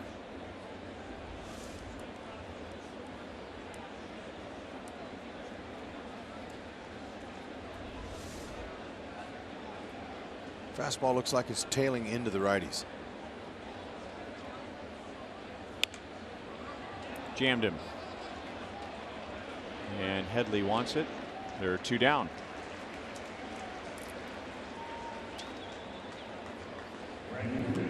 Hope to see you at Kauffman Stadium Saturday and Sunday for Major League Baseball's first annual Play Ball Weekend. Proudly supported by Chevrolet and Scott's. MLB celebrates all forms of youth baseball and softball, from organized league games to simply playing catch. So be part of something great. Let's play ball. Again, that's Saturday and Sunday. Dyson shows bunt and takes a strike, 0-1.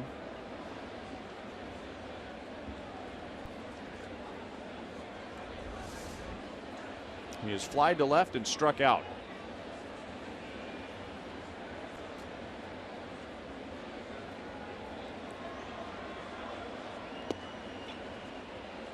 One ball and 1 strike.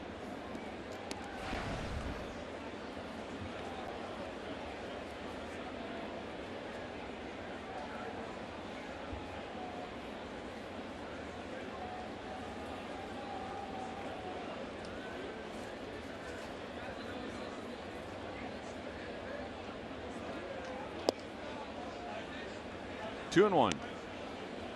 It's going to be a long night for the Royals, but they'll take it.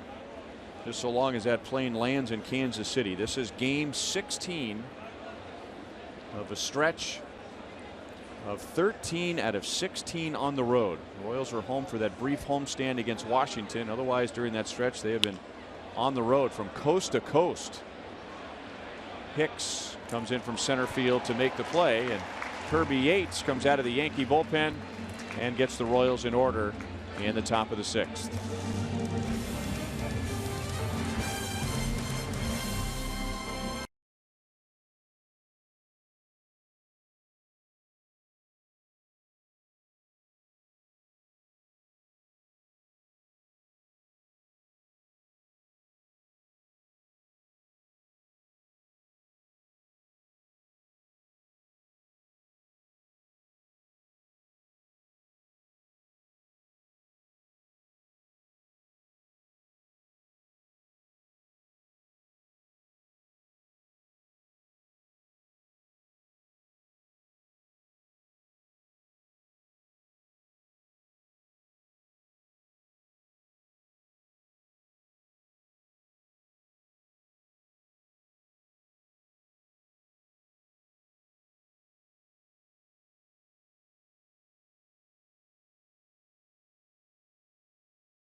Royals baseball is brought to you by Jeep.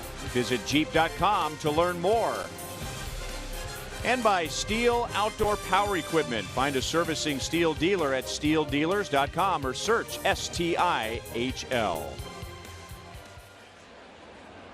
Mark Teixeira looks at a strike. Teixeira has struck out looking and flied to left against Ian Kennedy, who is moving up on 80 pitches. And now a changeup makes it 1-1.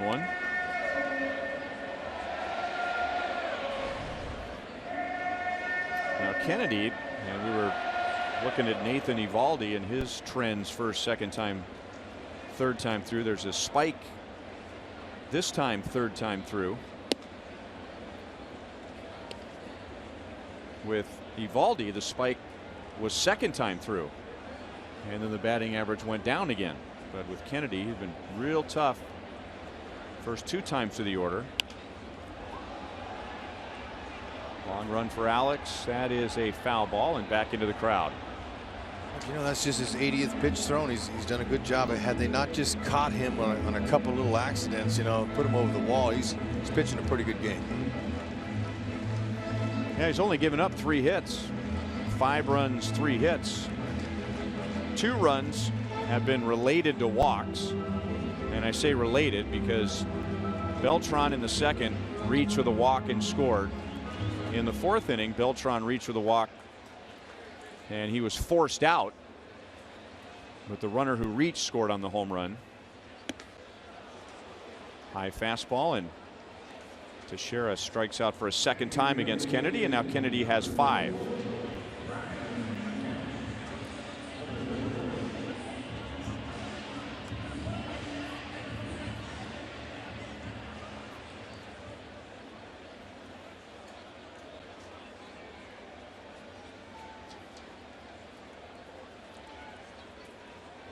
Brian McCann. Kennedy's really pitched him well. That was a good looking pitch right there. He has struck out McCann twice, both times swinging, once at a curveball, once at a fastball. And that fastball's got good life tonight. And you see how that ball came back over the inner half. It froze McCann out of the release point. And you know, his curveball has been really sharp breaking tonight too. His stuff looks great.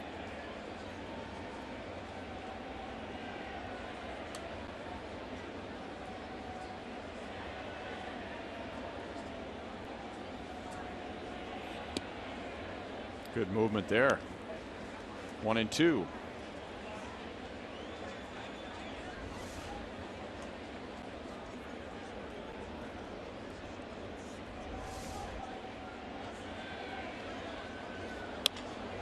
Off the end of the bat. That was actually a pretty good swing by McCann. That pitch was down and he had him reaching. McCann is on with 1 out. Yeah, he stayed right with it. Started outside. He knew it was going to come back. He picked up the spin on it and just shortened up his swing there and tried to do exactly what that. That is the first non-home run for the Yankees. All 3 hits were home runs prior to the McCann single, and now Carlos Beltran. They are changing the balls when Beltran comes to the plate, with his next home run being number 400. So the ball boy goes out there with special balls. The ball that was just hit into center field by McCann for a base hit, that was taken out of the game. So that the one that Beltran ultimately hits for his 400th home run will be easily identified. Everything's authenticated now.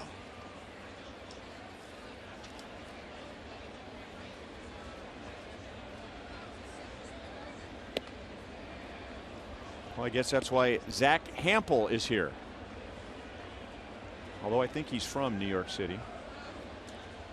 And he's ready to go. He knows there's a milestone as a possibility. And we told you that he caught Alex Rodriguez 3,000 hit, which was a home run. Breaking ball for a strike, and it's 1-2. Beltran right now is one of 8 players in Major League history with at least 300 home runs and 300 stolen bases. When he gets to 400, he'll be one of 5 players with 400 home runs and 300 stolen bases.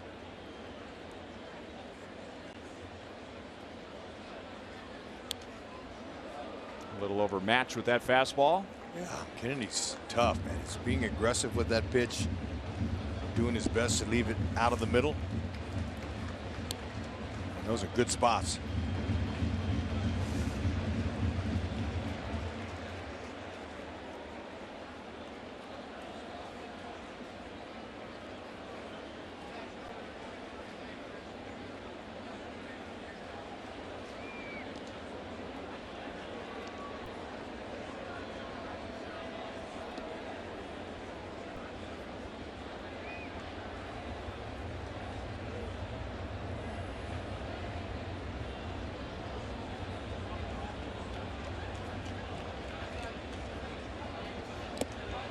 Not here.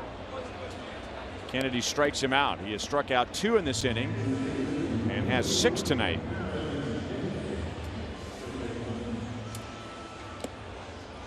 That late life, it started over the middle of the plate. Beltran, he's looking at him like, wow, you know what? That was a good pitch. It looked good in the middle, and then it just tailed off right under his bat.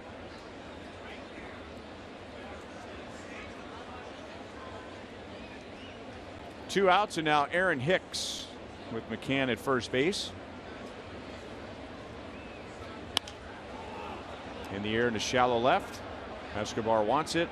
He's got it. So Kennedy gives the Royals at least 6. The Yankees strand a runner. We go to the 7th. 5-3 New York.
Have a 5-3 lead over the Royals as we move to the 7th inning.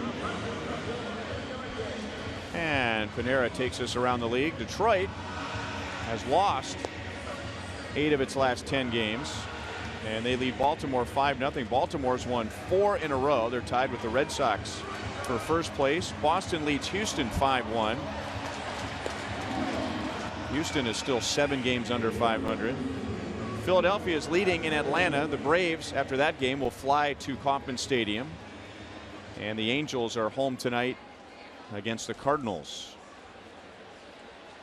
And now into the back end of the Yankee bullpen, beginning with Dellin Betances. Yep, this is where it really can get difficult here. They're going to have to just pick out a fastball, and he's going to give you one for sure. He's given up 3 home runs. Big fastball. And that, which is a big curve. He'll go 90 to 99. 6'8", 265.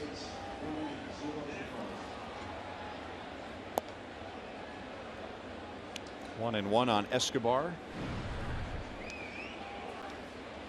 2 at-bats and a double for Escobar against Betances. Escobar's swung the bat well tonight. He's 0 for 3. Struck out first time, but he's also hit the ball hard to right on a couple of occasions. And now Castro gets it in the hole, and did Teixeira keep his foot on? He did. The Royals will want to take a look at that. No argument from either Escobar or Rusty Kuntz. In fact, I think I saw Escobar on his way back to the dugout point to first base as if to say, no, he had his foot on the bag, and Escobar continues to walk back to the dugout, and Ned Yost will not challenge. Watch Ted Barrett, umpire at first base, get himself into great position there. He's over there looking at it. Castro had a similar play earlier in the game, and he couldn't glove it. Now the question is, when the ball hit his glove, was his foot on the bag? Because it was tough to see there as some blurry frames. His foot did come off the bag, but when?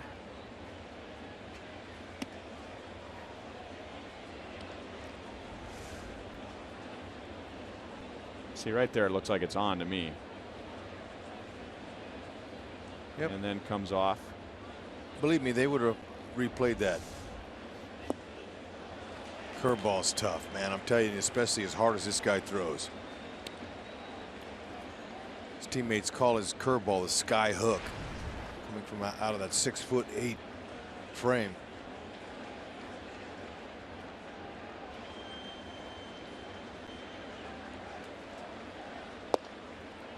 Kane lays off the pitch. 2 balls, 2 strikes.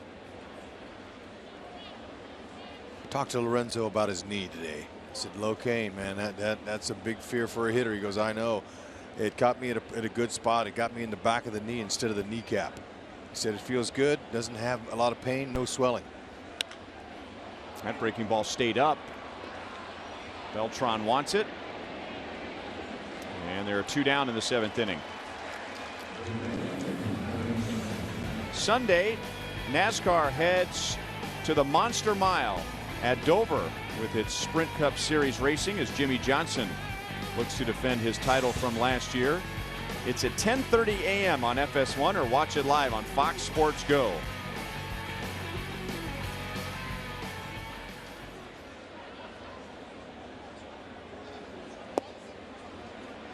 Hosmer didn't mean to.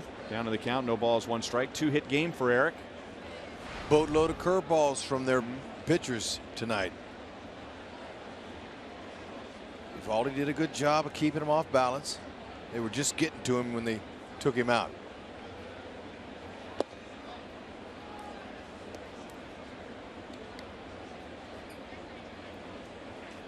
He's got the right number. 68. He's 6'8". It's a perfect number for him. He's a local guy. Yep. Born in New York, the Washington Heights area. Grew up on the Lower East Side and also in Brooklyn, and would attend 3 to 5 Yankee games each year as a kid. He and I were at a same game in 1998, reading up on him. That was a game where David Wells pitched a perfect game against the Minnesota Twins. He was 10 years old and still has the ticket stub, $7 ticket stub. Yankees took him in the 8th round of 2006. Otherwise, he was on his way to Vanderbilt.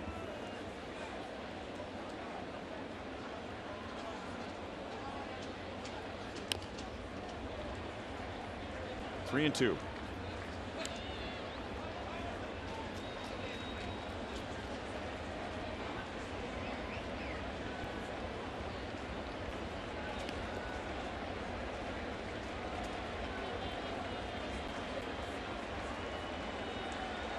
Eight out of the 12 pitches he's thrown have been curves.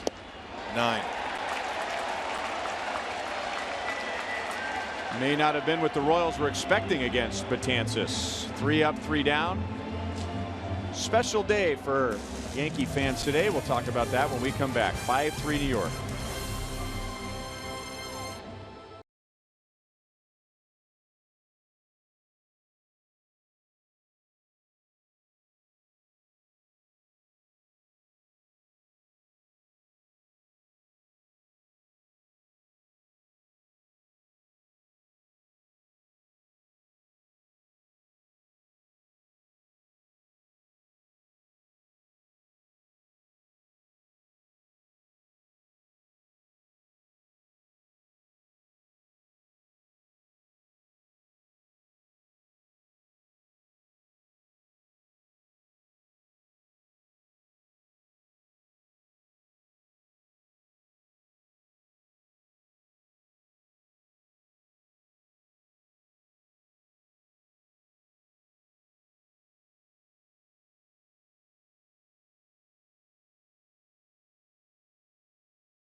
Seventh inning. Those are the retired numbers. It's the same number. They both played the same position. Bill Dickey and Yogi Berra. Our Lee Summit Mazda game break. Yogi Berra's birthday is today. He would have turned 91. Yogi passed away in September of last year, and about 6 months later, his close childhood friend from the neighborhood in St. Louis, who also had a long career in the big leagues, Joe Garagiola, passed away. Baseball Hall of Famer in 1972, 15-time All-Star, 3-time MVP, and then the most impressive one at the bottom, 10 World Series championship rings. Can you believe that? I imagine you had some interaction with him in your days as a Yankee. You know, he's a very special guy, very humble. But the thing that impressed me the most about Yogi is being a young rookie and no one knows me. He knew my name in a restaurant. I couldn't believe that. And so Yogi, he paid attention to details, and he knew exactly how to love the players and keep them warm and loose, and he had a real good way. And then they fired him, and then Billy Martin took over, and it was the exact opposite. All the players were upset. They didn't care for Billy Martin. They loved Yogi, and that's when Yogi and Steinbrenner split. And Yogi said, you know what? It was Gene Michaels that fired Yogi. And Yogi got upset that it wasn't George Steinbrenner that made the call. And that's what upset Yogi. So but they reunited. That's the good thing. They had a little reconciliation, and Yogi was able to come back and bring his kids here and everything during that long drought. He was away like 14 years. I don't know how many years it was exactly. I had one personal interaction with Yogi Berra. I mean, I'd see him quite a bit when we'd come here, although, as you mentioned, there was that long time where he was not affiliated with the Yankees, but we were still in Baseball City, and I was walking in the inner concourse to the Royals dugout, and the Royals were playing the Yankees. They had come over from Tampa to Baseball City, and there's Yogi Berra all by himself, just looking down the stairs from the concourse into the Royals dugout. Here's Didi Gregorius, and I walked up and I said, you know, hi, Mr. Berra. My name's Ryan Lefevre. I'm one of the Royals broadcasters. He said, oh, nice to meet you. He goes, can you go get George Brett for me? Absolutely. So I went down the stairs into the Royals dugout, and I got to get one Hall of Famer to go talk to another Hall of Famer. All right. Hey, George, what do you want, Ryan? Yogi Berra wants to talk to you at the top of the stairs. And he was gone like a flash up there. I would have loved to have been in on that conversation. 1-2 on Gregorius. Good changeup from Kennedy. Gregorius has the biggest hit of the game right now. A 2-run home run in the 4th inning. That made it a 5-2 Yankee lead. The Royals got a run back in the top of the 5th. The Yankees have hit 3 home runs against Kennedy. They did all that in the first 4 innings. Ian has set down 7 of the last 8. And this is not an excuse because they all count the same in this ballpark, but you could say that 2 of the 3 Yankee home runs would truly be Yankee Stadium home runs. Yep. Dyson circles around to make the play in right field on Gregorius, and there's one down in the 7th inning as Kennedy is going to try and give Ned Yost at least 7. Chien-Ming Wang, the former Yankee, is warming up in the bullpen, and he'll probably get a nice warm welcome if he comes into the game.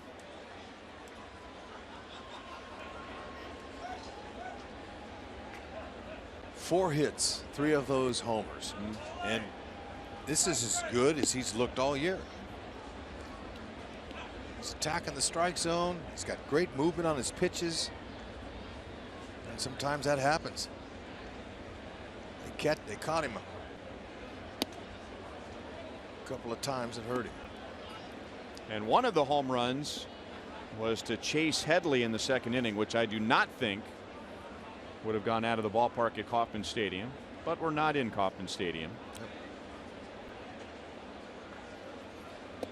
It was Headley's first extra base hit all year.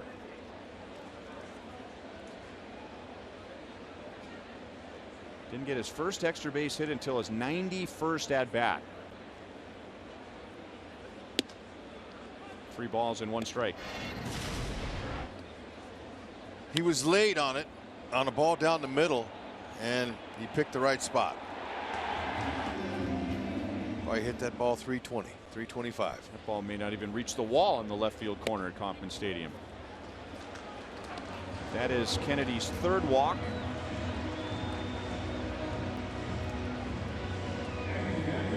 One on, one out. Dave Island's going to check in with Doug Henry, Royals bullpen coach, to see where Chien-Ming Wang is in his warm-up routine. 101 pitches for Kennedy. He has thrown as many as 109 this year, and he's also had a start where he's thrown 108.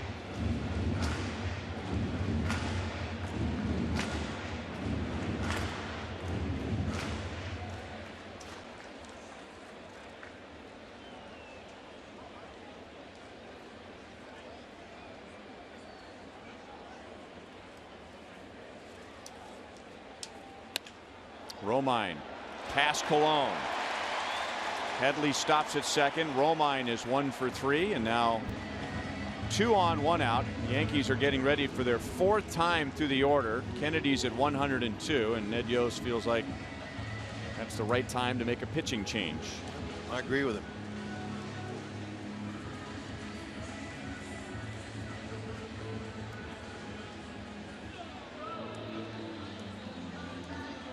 So Chien-Ming Wang, the former Yankee. Chevy called to the bullpen with 1 out in the bottom of the 7th inning.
returns to the mound here at Yankee Stadium for the first time since 2009. First pitch with the Yankees in 2005. And then he had those back-to-back 19-win seasons in 2006 and 2007. 55 and 26 in those 5 years with the Yankees. And he was a rock star here, and the movement on his pitches were dangerous. And he had east and west and south, everything moving down. Now he does still go 90 to 93 with his hard sinking fastball. That's his bread and butter. Could use it right here with one out here, get a little ground ball double play, although Gardner runs well. So his return to Yankee Stadium is our Cricket Wireless something to smile about.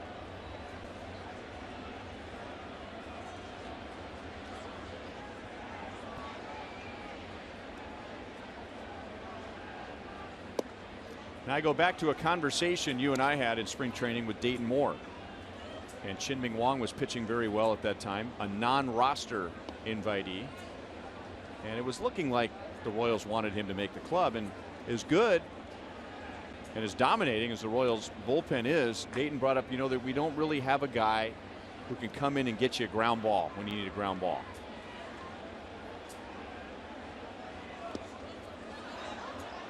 Salvi blocked it, and with a lot of spin it rolled away, but no advance by Headley at second base.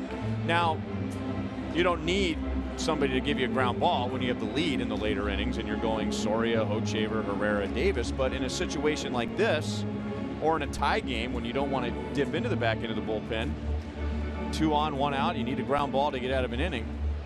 This is what Dayton was talking about.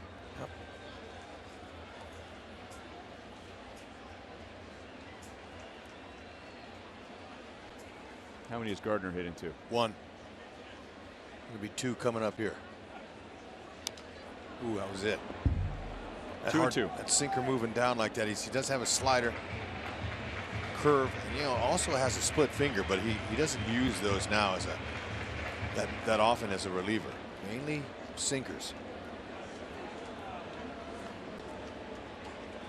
Starting pitchers, you know, they face guys more than once, twice, sometimes 3 times. You need more weapons.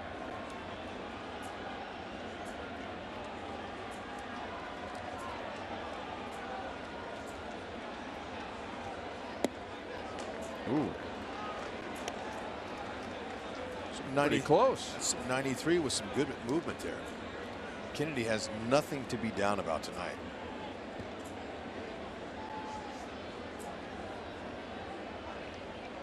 The line is what it is, but his stuff looked good.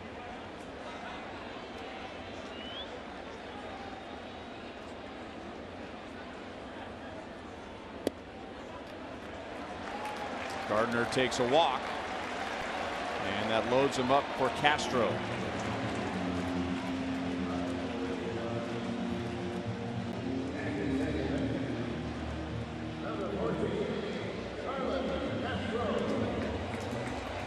And now Castro, who hit the first of 3 Yankee home runs. His was back in the first inning.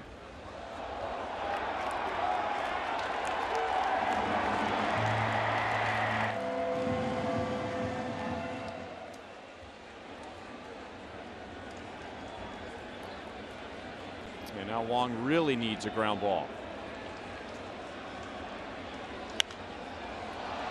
Fouled away. You know, Castro might be the right guy. He leads the Yankees in 6 ground ball double plays he's hit off of his bat. Make it 7 here would be good for Wong and for Kennedy.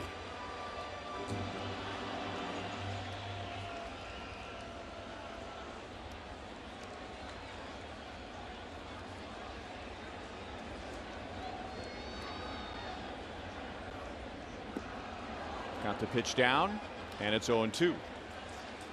It's his slider.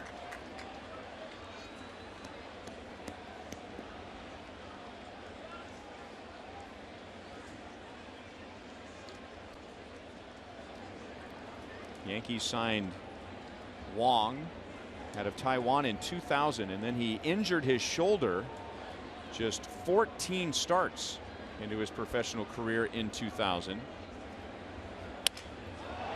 Bloop, base hit. 1 run will score.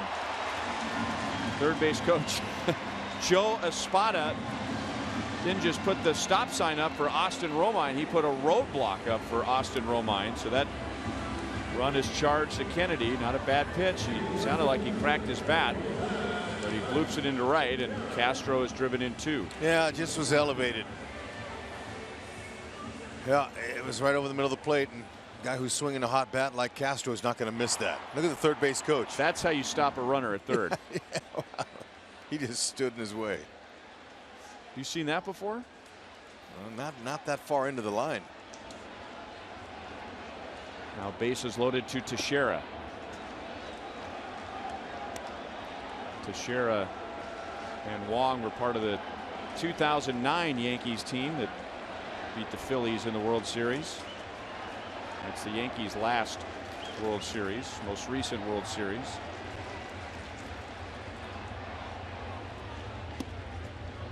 Here's the movement. 1-1.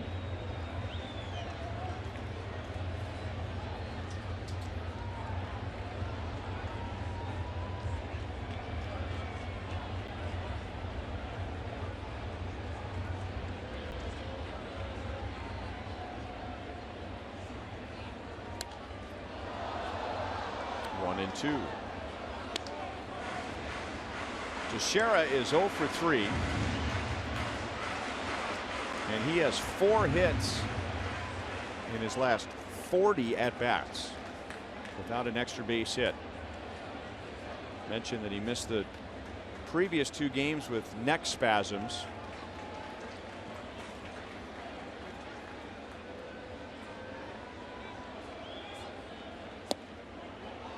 Strike 3 called, and Teixeira knew it. So now he's 4 for his last 41.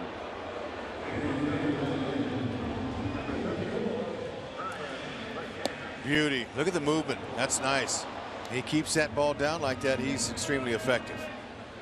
But not being overpowering like any other pitcher, you can't miss up. I don't know if I read Joe Girardi's lips or not, but it looked like he was saying swing the bat. Outside to Brian McCann, 1 for 3 with a 6th inning single. 13 career at bats against Wong with a home run.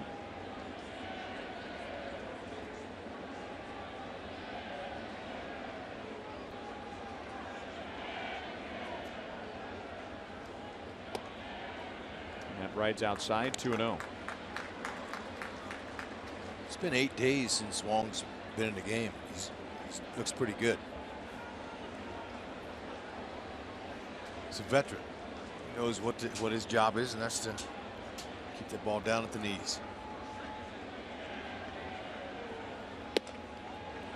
3 balls and no strikes.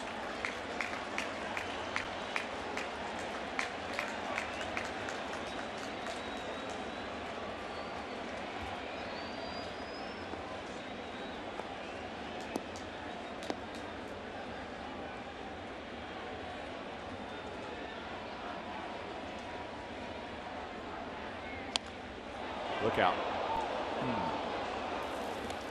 You can tell by the way that McCann was gearing up, he was going to be swinging 3-0. That's what you want to do with him loaded up. That's usually a pitch down the middle, but fortunately he came in with it.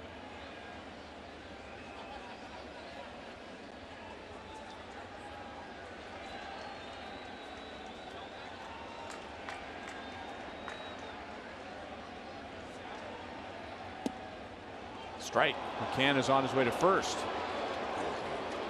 Great late movement there. Try that one again. That was a strike. Yeah, late movement like that really can throw that hitter off. The runners go, and McCann pulls it foul again. He went back with it. It was almost the identical pitch.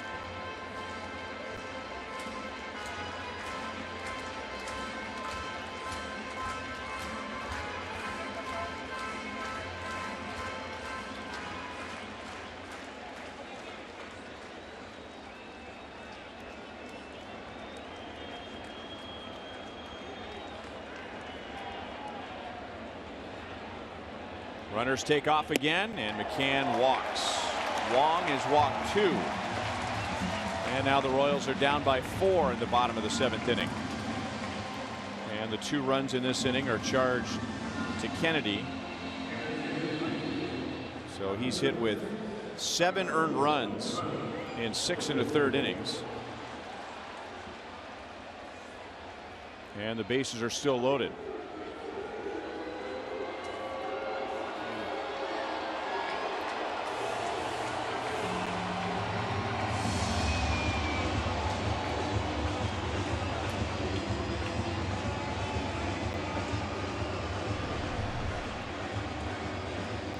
Carlos Beltran has faced Wong 8 times, and he is homered. Tonight, he is 0 for 2 with 2 walks, a strikeout, and a run scored. It's now Gardner at third, Castro at second, and McCann at first. Late on a fastball, 0-1.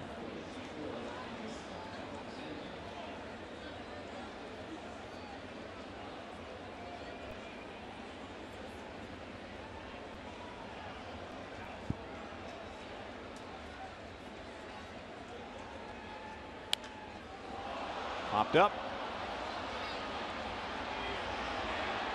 And Escobar brings it down, but the Yankees get 2 more runs. So the Royals are down to their last 6 outs on offense. They are down by 4. Morales, Gordon, and Perez are coming up in the 8th inning.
Ball is brought to you by the Missouri Lottery. Every ticket you play gives back to schools across Missouri, so play it forward with the Missouri Lottery. By Menards, save big money at Menards on all your home improvement needs. And by your Midwest Ford dealers, visit your MidwestFordDealers.com. Dustin Ackley will take over in right field for Carlos Beltran, who made the final out of the bottom of the 7th inning. And Andrew Miller will pitch the top of the 8th. This is no longer a save situation,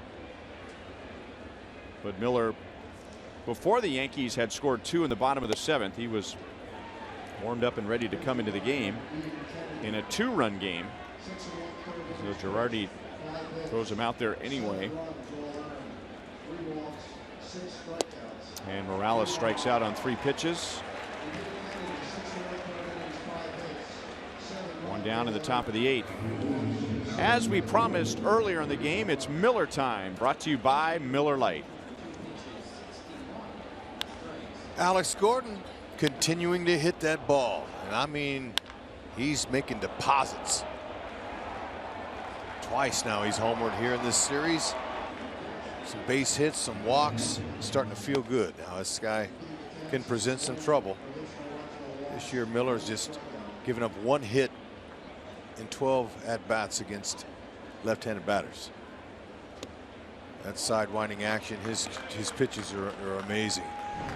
90 to 95 with his fastball when he throws it. That slider, curve, and a changeup.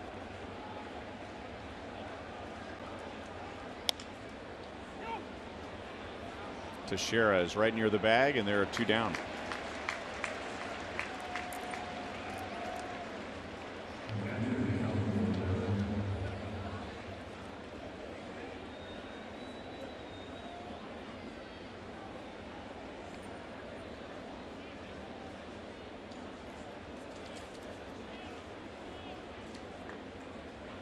Couple of big plays for the Yankees tonight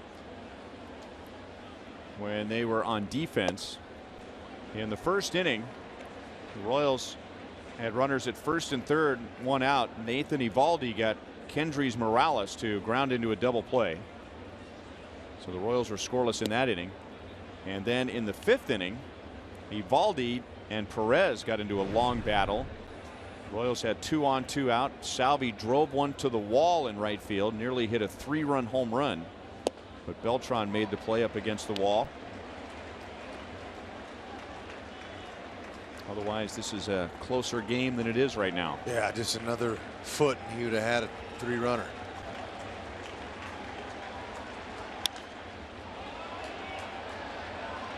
Castro goes out, and that's that. Miller comes on and gets Morales, Gordon, and Perez. Scott Alexander just called up from AAA, will make his season debut. Yankees lead by 4.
Trip and the final game of that grueling stretch. 13 out of 16 on the road, so it's time to get back to Kauffman Stadium.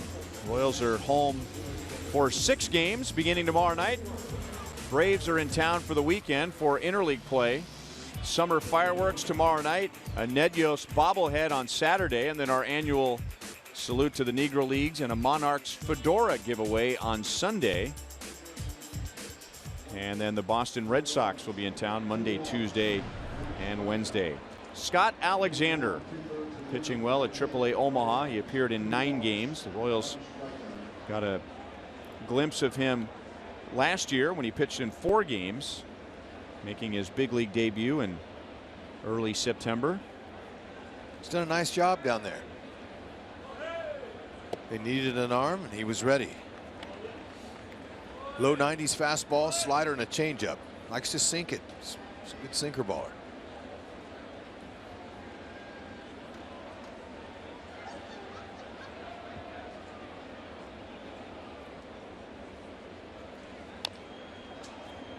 And he's 0-2 against Aaron Hicks. 26-year-old Scott Alexander. Royals took him in the 6th round of 2010 out of Sonoma State in California, and then right away his career was beset by some pretty serious injuries.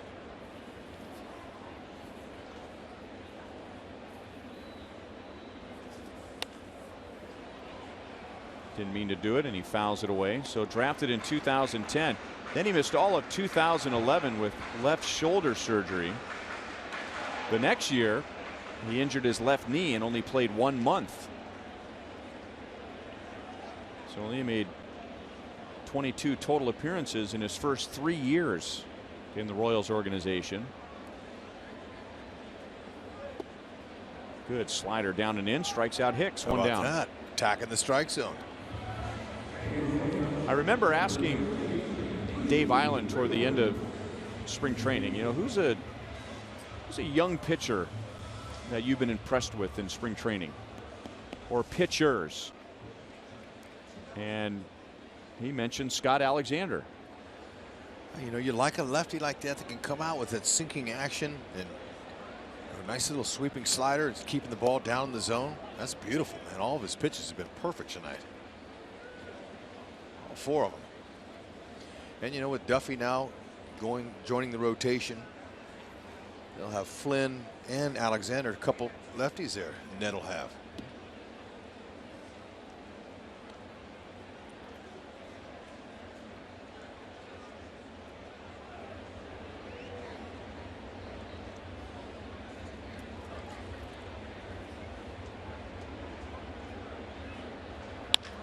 Didi Gregorius hits it hard up the middle.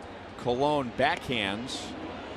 A little bit of a wild throw, but Hosmer keeps his foot on the bag, and there are 2 down. Tonight's copyrighted telecast is presented by authority of the Kansas City Royals and approved by Lady Liberty. May not be reproduced or retransmitted in any form, and the accounts and descriptions of this game may not be disseminated without the express written consent of the Kansas City Royals Baseball Club. Ryan Lefevre, Rex Hudler with Joel Goldberg and Jeff Montgomery. Strike 1 to Chase Headley. Alexander's down, down, and down with everything. It's nice. It's right where you want to live.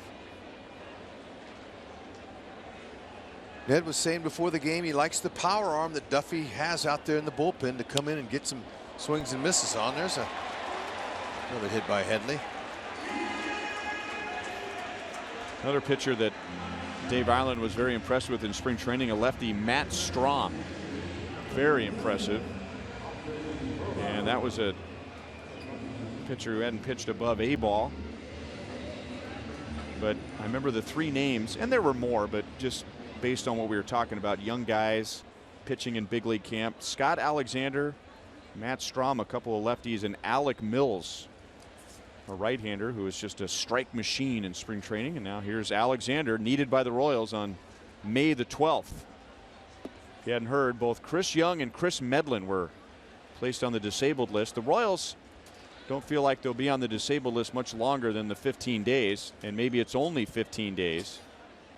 So Scott Alexander and then the veteran Peter Moylan were called up. Veteran reliever Peter Moylan. Good breaking ball, 1-1. It's back door. Coming in on the outside part of the plate, the term is used. That's a backdoor slider or a backdoor curve.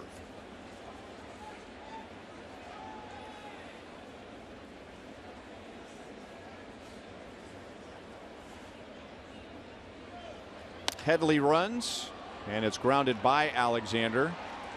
Cologne throws out Romine, and that's the inning. Royals are down by 4. It'll be Cuthbert, Cologne, and Dyson.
Inning. They have hit 3 home runs tonight.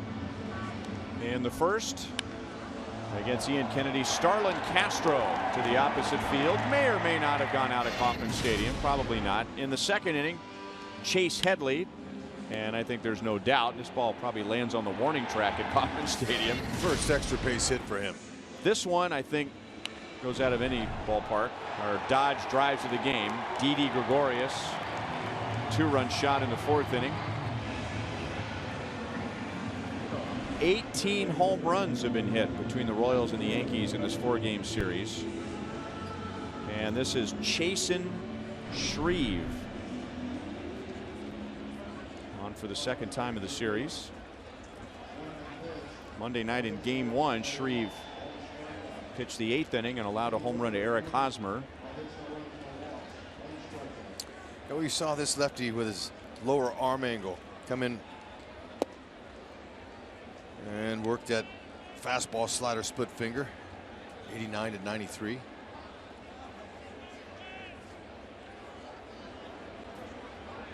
Chesler Cuthbert is 1 for 3 with a double and a run scored. So he continues to hold his own. He has hit safely in all 6 of his starts since being called up.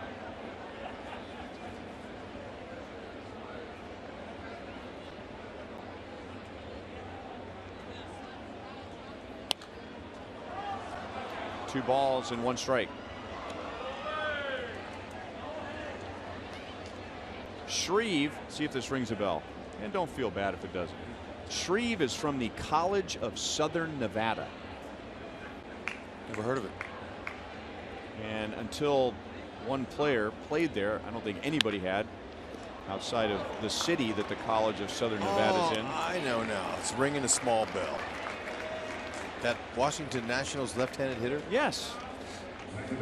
That's where Bryce Harper, when he got his GED as a 16-year-old, started his college career so he could be drafted earlier. He went to the College of Southern Nevada, where he played with Chasen Shreve. And Shreve has known Bryce Harper since high school, and he credits Harper because with all the scouts coming to see Bryce Harper play, they said, hey, look at this little lefty.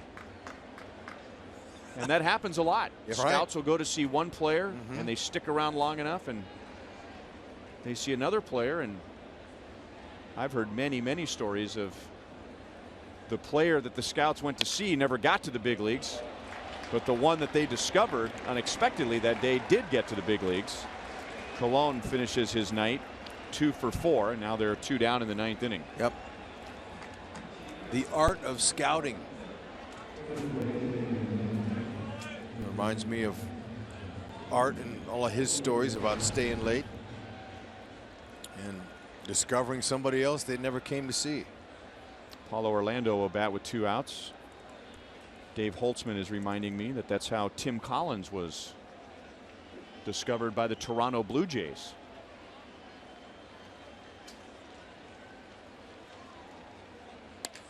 Paulo up the middle. Gregorius fields, throws in the dirt, and Teixeira can't handle it. Got to give him a knock on that. That'd make him 2 for 2 as a pinch hitter. The other one he got in game 1, I believe, or maybe it was game 2 of this series, off of Aroldis Chapman. Having a nasty slider down and in on him. Oh man, yeah. Really nice play by Gregorius. Teixeira normally picks those. He's really good at it. Not happy he missed there. Paulo is going to earn himself an infield hit with that hustle.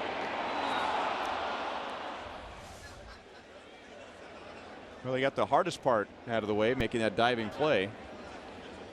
Paulo runs, and Escobar grounds it to Headley, which that was a wicked hop, and this time Teixeira pulls it out of the dirt. So the Yankees take 3 out of 4 from the Royals. The Royals finish 2-5 on the trip, and now we can say goodbye to that grueling stretch of games. 13 out of 16 on the road. It's over. The Royals finish 4-12 over that stretch. We'll talk about going home when we come back.